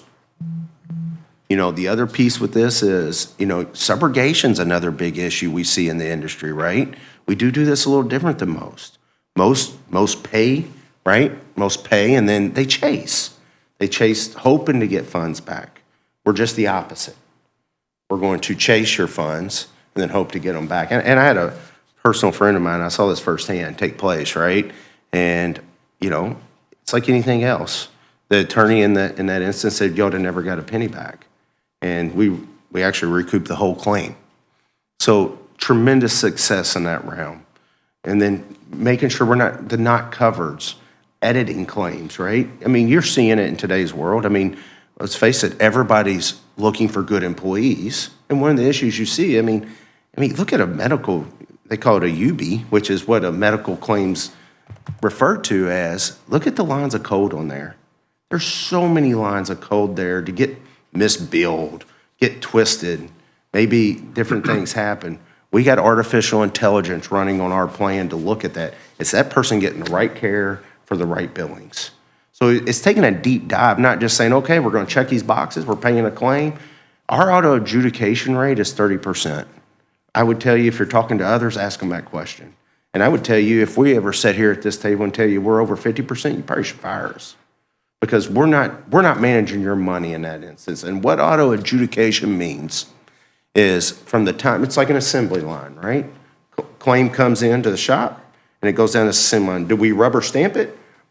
Or that's what auto adjudication means. The nationals we see are running about 80%. They're just taking the contract, they're rubber stamping it, and they're not doing the audits and checks. So the next question that usually comes to us is, what happens? How long, that seems like a lot that goes on for us. Our average turnaround time on a claim's 5 business days. That's something, I get a report every Monday in our executive meeting. We get a report, that's something we watch on a daily basis. I think last week we ran it 4.5 days. So there's a lot that goes on, but we're super efficient at making that and executing those things. But the key is, what's my auto adjudication rate and what's my turnaround time? Because you get turnaround time, you start getting out there 8, 9, 10 days, you start getting phone calls. Dottie's getting phone calls. And then people stop trusting the plan. And if we don't have the trust of the plan, the participants, you talk about wellness, they're never going to go for it. No one's ever going to believe in it, right? So it starts here. We've got to execute on the claims to make the other engines run. So we talked about the claims piece, but one piece, a couple of pieces here. What is next level customer service? We're going to build your package, your benefit package, to meet your needs, not ours. It's what's going on with this group. Do we need to tweak a copay here? Do we need to change things here? It's not a shelf product. We're going to look at the claims and say, here's what we need to do to dial in to get the behavior change, or we want to reward our people because we're doing well, right? So it's both. So we give you control over your benefits. Now, we're not going to leave you on an island and not give you guidance. That's where Rex and his team and our team collaborate and deliver with Dottie a package that's feasible financially and good for recruiting and retaining. So also what that is, we have a 99.8% claims accuracy, so people can start to trust us. That's a huge deal. Reprocessing claims is a nightmare for your people and us. And then that dedicated claims account manager with that live answer and single sign-on allows us a customer service package that's second to none in this country. And you know, it's something we're super proud of. We still have our first client. We're actually celebrating with them here this week. 27 years ago, they became our client, and here we sit today. So something we're super proud of. But we ask them, why have you stuck with us all these years? They say it's your service model. You put the customer first. Let's talk about this too. We got to shine a light on what the population is. How do we change? I mean, Rex talked about it. You're at 119%. How do we start changing that, right? And how do we change the claims trajectory, right? Do we change the benefits? Do we start talking clinics? Do we start talking wellness? What is it, right? And I stress to people, when we have these conversations, stuff doesn't change overnight. We can make tweaks and we can make changes, but that ship has to start turning. And it has to start turning with strategy. So we look at it in a proactive lens. Once we have your data, right, and you start paying your claims, we partner with John Hopkins on this. We can run your claims and dive in and slice and dice your claims. So we're not having let's take a dart and throw it up against the wall and hope something sticks conversation. We're saying, here's your risk, right? Here's what we need to do. You've got X amount of diabetics. You've got X amount of hypertension. Here's a strategy built around those populations for your population. Not, hey, we're just going to because I think wellness sometimes gets a bad rap because a lot of people for years have said, we're doing wellness. And they take a dart and they throw it up against the wall and sometimes it sticks, sometimes it doesn't. So realistically, we don't use the word wellness as much as we do population health management because that's really where it's got to get. That's taking wellness to the next level, and we got to help your population manage their health and give them the resources to do it, right? And it starts with the basics, the wellness apps, the challenges, and that's where our team we really shine in that world. We get super excited because that's how you change healthcare, right? I don't think healthcare is going to be changed from DC. I don't think healthcare is going to be changed from Indianapolis. I think it's in rooms like this, having conversations like we are today at the local levels. But that's through, we're looking for identifying markers. Can we help this person with their meds? I'll give you a great example. We had a client here recently that had a member going into some treatment. They were on 7 different medications, right? So our pharmacy partner started looking at it. We had him do a pharmacogenomic test, which a pharmacogenomics is basically looking at your genomes and saying, does these drugs match this person's care? And what came back was 3 of the 7 drugs were placebos based on their genotypes because it didn't match up. They were just taking this. Our pharmacy team was able to intervene. The person's getting better care with the right drugs at the right prices. That's the key. Not saying we're your doctor. I don't want to be your doctor, but giving you the resources, giving you access to resources that sometimes you don't have because you get people, they're going to Dr. A, they're going to Dr. B, they're going to Dr. C. And what we have in our industry right now is these people don't talk like they should, right? They don't get in a room and discuss, is this person getting the right care? They live in their silos. I'm going to specialist over here for my knee and he's prescribing me this, and I've got my heart doctor over here prescribing me this. And a lot of times those silos just don't talk. So I think it's important to have the protections for members, to have them the resources, because we're aggregating that for them. So it gives them some real benefits. And how do we do it, right? It's with our core products. Every group we have has Virgin Pulse. That's something a couple years ago, we went down this path and we said, you know what, we believe in this. Every group needs it. What it is, and I can give you a demo, I can give you my phone and show you, it's a web-based, Rex hit on it, it's the Virgin companies, right? So when you're talking technology, it's cutting edge. They got serious money behind them, giving you a platform to execute a wellness program. It's baseline wellness, right? We can help Dottie and the HR team come up with different challenges. It's reward-based, right? So you take steps, you get rewards. You do these different things, you get rewards. But what attracted me, because I see a ton of these programs, right? People are coming at us. I mean, we manage about 70,000 members. So people are coming at us looking at this all the time. We're looking at this stuff. What got me was most of that stuff's impersonal. It's not connected to the person. So what this does is if I'm a diabetic and it's looking at the claims, the information that person's getting is on diabetes care. So they're getting educated on their disease state. If a person has hypertension, they're getting information on their hypertension, and it's built around their disease state. To me, that's a huge point, because I think where wellness falls short, right, is it makes all these general assumptions, right? Like everybody's got the same disease state, or they're at the same place in their healthcare journey. And that's just not true. So this is very personalized strategic wellness. And you know, and it's a cool product. I mean, it's fun, it's cool, it's interactive. And I tell you, one of the biggest pieces with this is, you see this on Fortune 500 companies.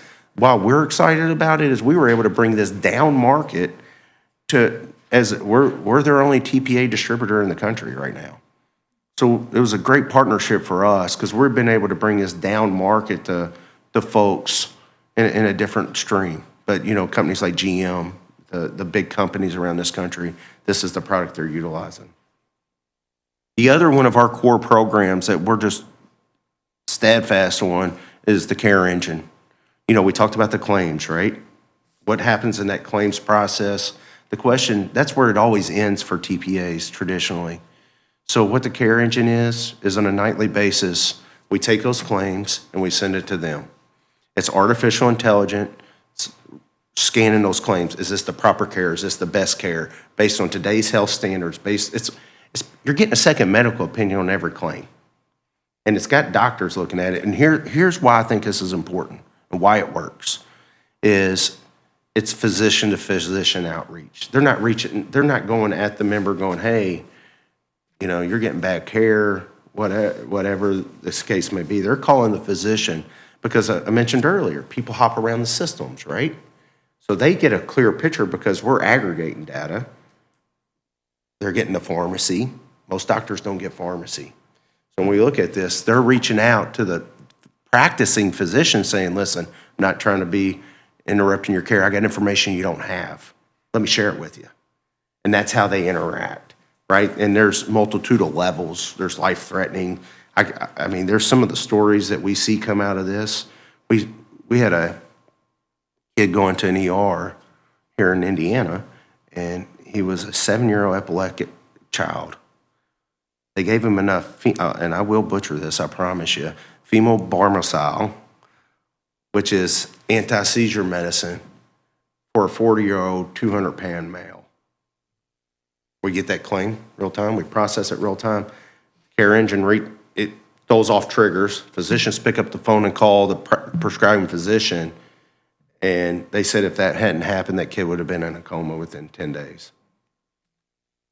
But because it's going through the channels, it's that safety net on our healthcare. It's powerful. And you know, I could give you stories all day. I mean, I've seen so much out of this, but it is very powerful. Now, we also, based on your needs, right, and we're looking at your claims, we're going to bring telemedicine to the table. Partnership we're excited about with this is it's virtual primary care doctor now. Not just, you see doc in a box, that's been out, right? But it's going to the next level. It's basically virtual primary care. So basically you'd have a virtual interaction. They'd send you what you need for that interaction. Those are some resources we have. We're starting to roll out. Unified Care Connect is really a year 2 program. That's something we take a deeper dive into, but Health Joy is a program we're super excited about as well. So basically it's helping people steer and redirect their care. So we get a pre-cert on a situation and the member's going to a high-cost procedure. It's going to use technology. We'd have to have some, there has to be some approvals, cell phones, stuff of that nature. But we can push and say, if you go to this low-cost, high-quality for that same procedure, there's rewards. There's different things you can do to engage. So it's not just saying, hey, we want you to go to a low-cost place and get your procedures. It's, we want to get you to the highest quality, lowest cost facility we can, and it's pushing notification. It's going to the member and going actively after, helping them redirect and change care. That's how we control healthcare, right? And everybody says, oh, how do we change this industry? There's not a silver bullet. You know, Unified, I said we had 150 employees. We got about 100 on our plan. You know, if you look at in the last 8 years, you look at our group, we're self-funded, right? And they say, what do you do? We do it all. We do. We have an on-site clinic for our employees. We use telemedicine. We're using Blue Book. We specialty health, specialty drug care is something that's super important, right? 80% of lasers, 80% of high-cost claims in our country today are driven by specialty drugs. That's your Humiras, that's your big cost drugs, right?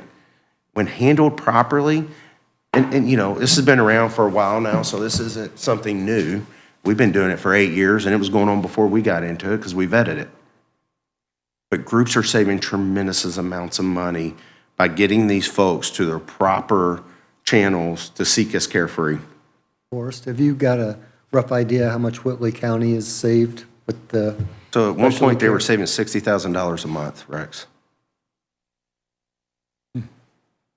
In drugs, getting them off the plan. And here's the key, it's not to get people not to have their drugs. Actually, what we've seen is compliance go up. Because what we fail to recognize a lot of times is people can't afford it. They're not steady with their access. So this program's really to get people compliant. Because it's in the Fort Wayne market, this group, we had a lady that kept going to the ER, right? She was in the ER all the time. We're like, what is going on? We finally get the connection point, right? And she goes, well, you know, I couldn't afford my diabetic drug, so I was cutting my doses in half to extend it. That's a real conversation, right? With this program we were able to engage, she now gets her meds.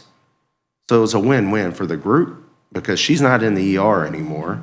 And for the member, it's a huge win because her health is in the right direction. So that's the type of programming we want to be a part of with you because, you know, you talk about that pool of money, right? It's how do we keep that in your hands, right? And protect you from a financial standpoint, but yet keep your members whole and keep them with a benefit and a plan that they're excited about. And it's through programs like that, right? And, you know, I mean, you look at, like I said, Unified, I mean, that's something we do on our people. And that's one thing I'll sit here and tell you. I mean, we're independently owned. We won't bring you nothing we wouldn't do to our own self, right? And, you know, our retention rate, I kind of joke, it's like Hotel California. Once you come into Unified and work, you don't get to leave, right? So, you know, we have some of our first employees. It's something we're proud of. But it's because we execute for our own people what we do for our clients. We talked about the outreach, and I want to be respectful of y'all's time because I know y'all are behind here today. So, again, we talked about these are core services and stuff that matters. And this is how you change that outreach to your members because what we see in the marketplace is a lot of times people get a benefit plan. They have their one meeting annually, right? And they forget how to use it. They forget the resources around it. That's why programs like Virgin Pulse is not only a wellness plan, it's a dynamic member communication platform that as we build, if you build a clinic, right? We build out other programs. We can use that to shove messages and not only do that, but give them a call to action, right? That's, to me, why that program is dynamic. And then the care engine, and then your basics. At HealthJoy, we talked about what that can do. Redirect high quality at the lowest cost. And then Unified Care Connect, that's really a year 2 program. I wouldn't dare sell it to you in year 1. Just quite frankly, I don't have the data to execute it for you. But that is something we would continuously look at. And what that is, that's taking a very deep approach to, hey, basically we want y'all to be bulldogs for our plan.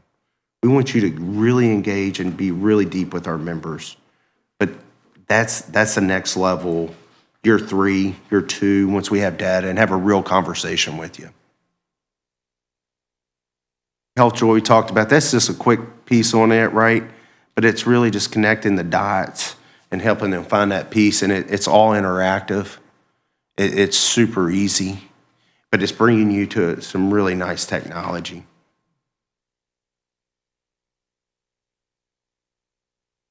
But the key is it's proactive. And everything we do, and you know, it's easy to look back and say, I should have done this, I could have done this. The hard part's how do we look out the windshield, right? And when you look at our reporting packages, that's how we look at it. We're gonna be able to tell you to the penny, and this is key. As the close of business yesterday, I can give you any report you want on any of my clients. That's how up-to-date our reporting is. I'm not bashing on people, but when you're working 30, 60-day-old data, it's hard to put wellness, it's hard to put proactive programs. That's why having real-time data really matters. And that's where we want to be, and that's our rear view mirror look, I call it. Our windshield look, that's using the Hopkins data. That's taking a predictive, it's using artificial intelligence to say, based on this claim, on these algorithms, here's what's coming. We better prepare for this storm, and we better be getting the programs in place to mitigate what's in front of us, not just behind us. That's how we manage.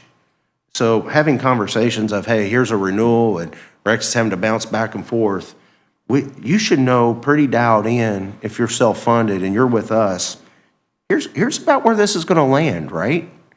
And being very clear with you along the way so there's no surprises. That's the key too, right? Nobody likes surprises. And that's what we can help mitigate for you. We hit the network piece early, but again, we work down the slide from the nationals to what I call high performance network in your market. The Parkview program is something I would 100% want to take a deep dive in for you. They do a tremendous job, especially in these marketplaces. And then we talked about Comply. It marries to the Virgin Pulse. But again, the mobile capabilities, all your benefits are in one place. It's single sign-on, and everything you can do online, you can do on a mobile app with us. It's 100% mobile friendly because we realize when people are making decisions, they're not sitting behind their computer. They're usually sitting with a doctor, or they're sitting at a hospital, and they're not going to go home and look. They need to be able to do it from their phone. So everything we bring to you is mobile friendly so they can make real-time decisions. That's what we used to see, right? We expected people to go to their computer and try to make some of these decisions, but the reality is that decision's been made. They made it sitting in that doctor's office and didn't have the resources at their fingertips. So everything we've done is help to build around today's culture with the smartphone technologies. But not forgetting what our backbone is with old-fashioned customer service. That's the reality. And I think that's the dynamic piece that sets the stage for tremendous success for our groups.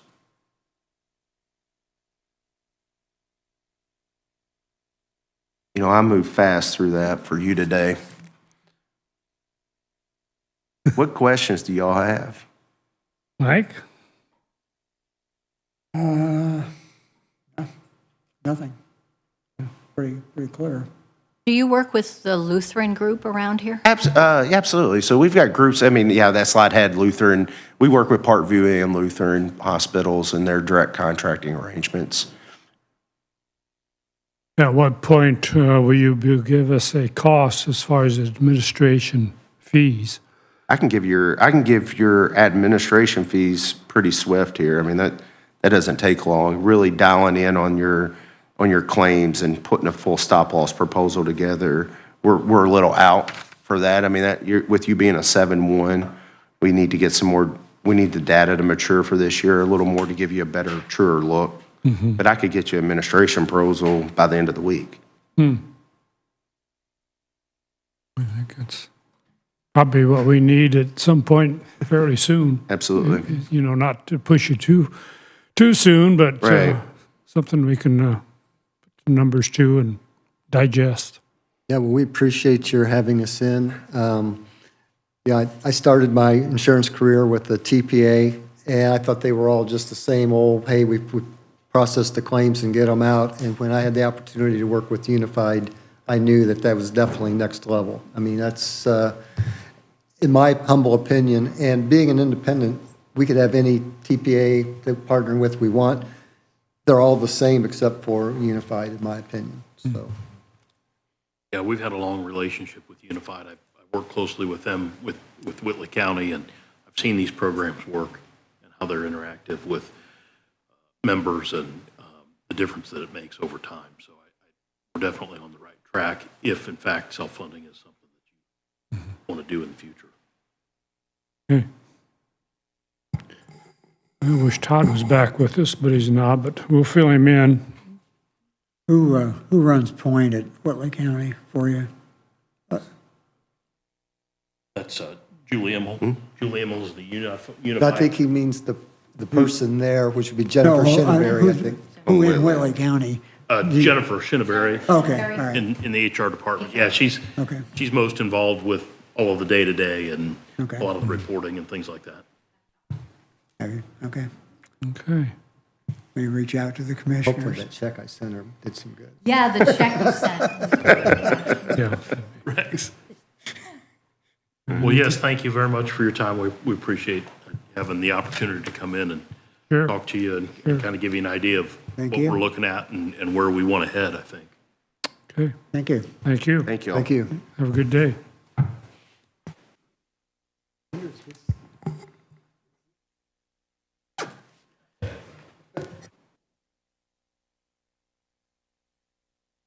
Okay.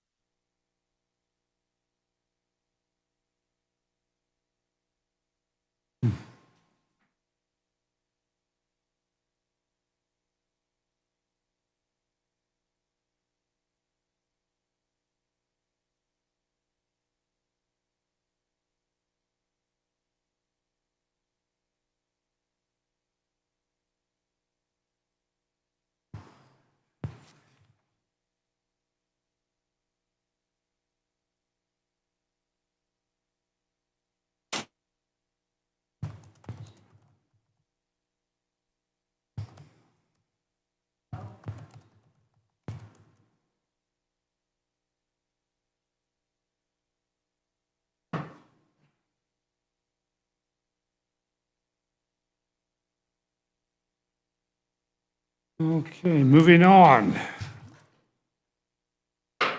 Sheriff Brady, you are up and on the spot. I want to talk a little bit about courthouse security, of course, not getting too far into the certain particulars, obviously. With the public, we can talk about what the public is privy to, what they're going to have to, procedures that they will need to follow, of course. And that is, one thing, I guess we'll start out bringing the cell phones into the courthouse. And we all know that they don't want them on the third floor.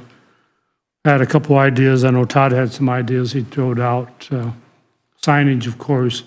And I think the first sign needs to go up changes the one out in front on the sidewalk or on the, where you come in, before you enter the building, actually. That needs to be specifically no cell phones on the third floor, And I don't know whether it needs to be another tripod like that or something mounted up on those railings that would be a little more eye level maybe, or a pedestal with an eye level. The next thing that we had thought about, Todd actually thought about, and that is after they come through security, they have a cell phone on them, they are asked if they're going to the third floor. And at that point, if they answer yes, they'd have two options. Take the phone back out to the car, or we provide them with some lockers, these little cubby lockers, pigeon lockers, whatever you call them. And that is sort of have some kind of a self-introduced code on them that you would put a code in, and it'd remember your code when you would come back to get your cell phone, you punch a key in, and you take your cell phone out, and then the code erases. Obviously, we talked about using keys. People walk out the door with the key, becomes a problem, keeping them keyed, keys floating around town that you don't want floating around They town. do have those lockers where if you put the key in and turn it to open the door, you can't get the key back out. Get the key Like back out. like the airport locker. Mm-hmm. Yeah, so if they're, Something like not that. likely they're gonna leave their cell phone in the locker, so they have to put the key in. Right. Yeah. So, what if they close the door and, here's a thought, what happens if they close the door and then lock it back up? Can they not pull the key out? Yes, they could then. Well, that's the problem with that, I think. But a keypad would be, I don't know, a thought. These are all thoughts. Next thing I would recommend is, a lot of people go to the third floor, take the elevator, and on that backside of the elevator door, if you had a big plan-on sign, it'd have to be something very flush in order to bypass the door. But you're in that elevator and you walk out of there, that's what you gotta look at, is that sign saying no cell phones on the third floor. And then in addition to that is signs on pedestals and at the top of both stairways up there. You know, eye level high, not little signs, something with some, that's the ideas are thrown around as far as cell phones. Any thoughts, Mike or Sheriff? One of the things that I've talked about a little bit is trying to collaborate with the other people that it would affect. And so what I started doing, I reached out to Sheriff Dowdell. He's with the Indiana Supreme Court, and he's on a team that assesses court security and procedures. And so that's a process I started. He has to send a questionnaire to me to fill out. It's a survey or questionnaire about what we're currently doing. That has to be completed and then sent back to him. We eventually would then have a phone conference to discuss what's going on, and then eventually possibly an on-site visit here to look at what we're doing. Sheriff Joe Dowdell, Dowdell. So that's what I have been working on. Something else that I would suggest is I think we'd be remiss not to consult with the judges on the third floor. Maybe they should be a part of the conversations and see how this is going to affect them.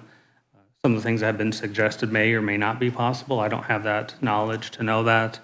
So I think it'd be great to see an invitation for them to be at one of these meetings.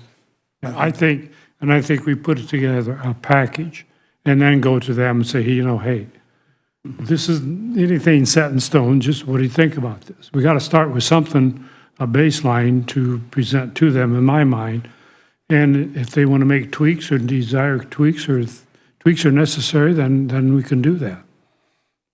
Yeah, I think the judges have to be included at some point wherever you decide to do that. Oh, yeah, absolutely. This isn't something we're just going to push down anybody's throat.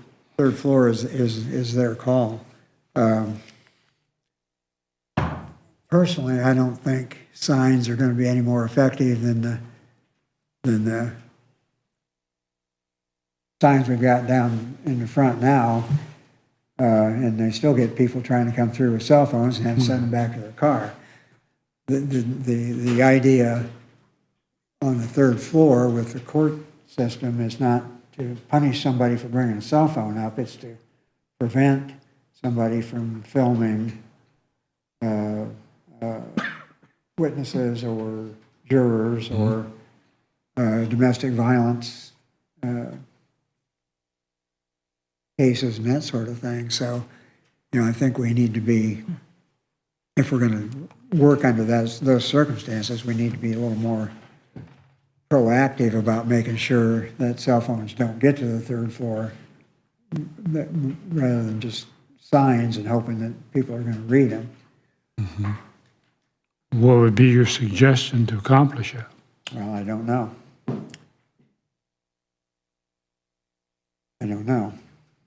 Exactly how that works. I think you got to start with signs. I mean, if you don't have a sign up there, you can't come up to a person and say, hey, you're not allowed to have a phone on the floor. And they're going to, the first thing they're going to ask, well, I didn't see no sign. First thing. So you got to at least start with the sign, because otherwise you can't enforce something that hasn't been. Well, that's, yeah. Hasn't been, put in front of them. So. One of the things that Sheriff Dowdell mentioned was that he gets calls about it all the time, that it's becoming more and more prevalent in his opinion, these circumstances that we're facing. Some people have mentioned to me that they felt like there was a security change, so there was a little grumble about it to begin with, but now that's gone away. I don't think that's accurate myself from my experience in speaking with members of the community. So I think if anything, it's going to get worse as we continue to rely more and more on our cell phones. And, I feel like I have somewhat of an important job, and I'm able to sit here and be, in communication with the people I need to be with. And I think other people should have that privilege also. But still, as of today, I don't have the answer of what that would look like. And at the end of the day, we may not come up with something that's entirely agreeable to everybody, and I understand that. But I think it's worth at least working, at least working towards that.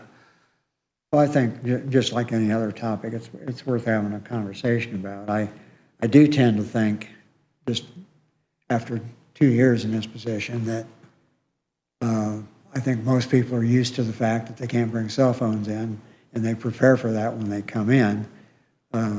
People who haven't been here before and don't come often tend to get caught. I've had, and I went back and looked at all my emails because I keep complaint emails. I've had 4 in the 2 years I've been here, and 2 of those were not because they couldn't bring their cell phone in. They were because they parked 2 blocks away and had to take their cell phone back to their car. So the locker situation, I think, would be a help regardless of that.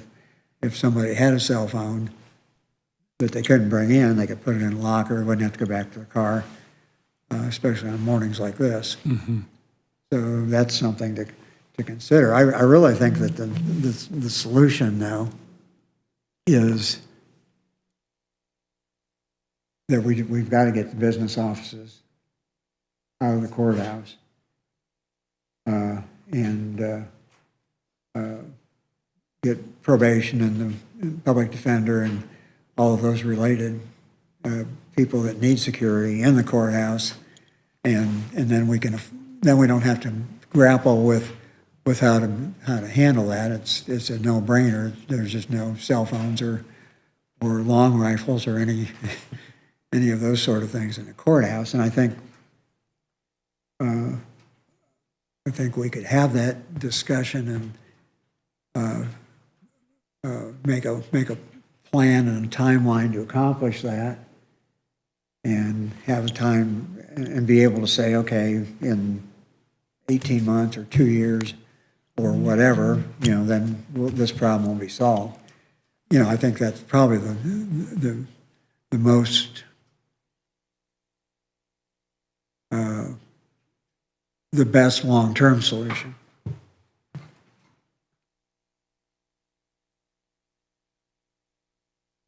We don't know what that timeline is, obviously, though. That's a pretty big undertaking with everything else that's in front of us.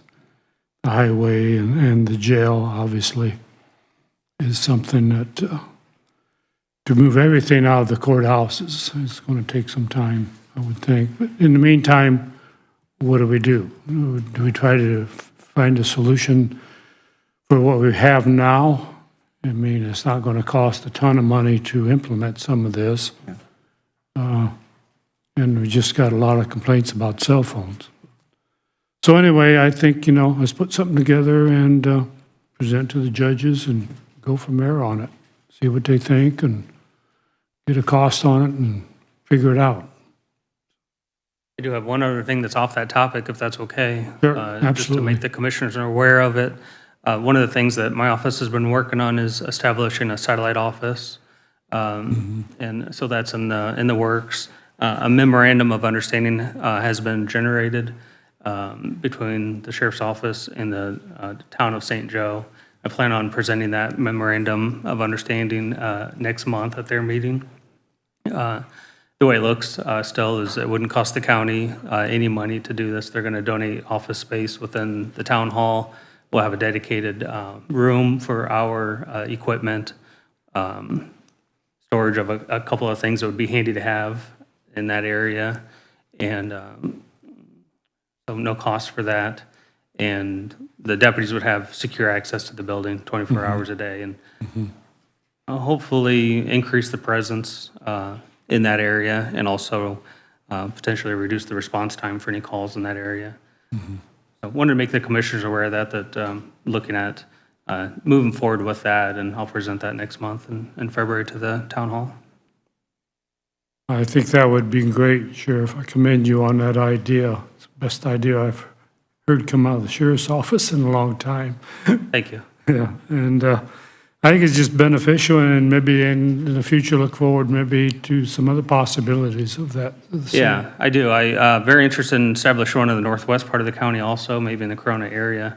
And, but doing one at a time so that we can work out any kinks and hurdles and hiccups with it, rather than doing that 2 times in a row. We'll hopefully get it established one time, and I think it'll be very beneficial. There's oftentimes because paperwork has to be done, sometimes there's 2 or 3 deputies at the station in Auburn doing paperwork, and I would certainly like to see one of those, in the southeast part, and actually possibly reduce the number of computers in our deputy station to help entice a little bit of going somewhere else, because there may not be someone somewhere for you to work here. So implement some things to try to entice them to do that. Okay, okay. All you had today? I'm sorry? That's it? Yes, it is. Okay, all righty. Thank you, Sheriff. Thank you. Have a good day. You too. Okay, we are about to wrap this up. Anyone have anything? Nothing? Okay, I'm done. Susan, you done? And we stand adjourned. Wasn't that fun?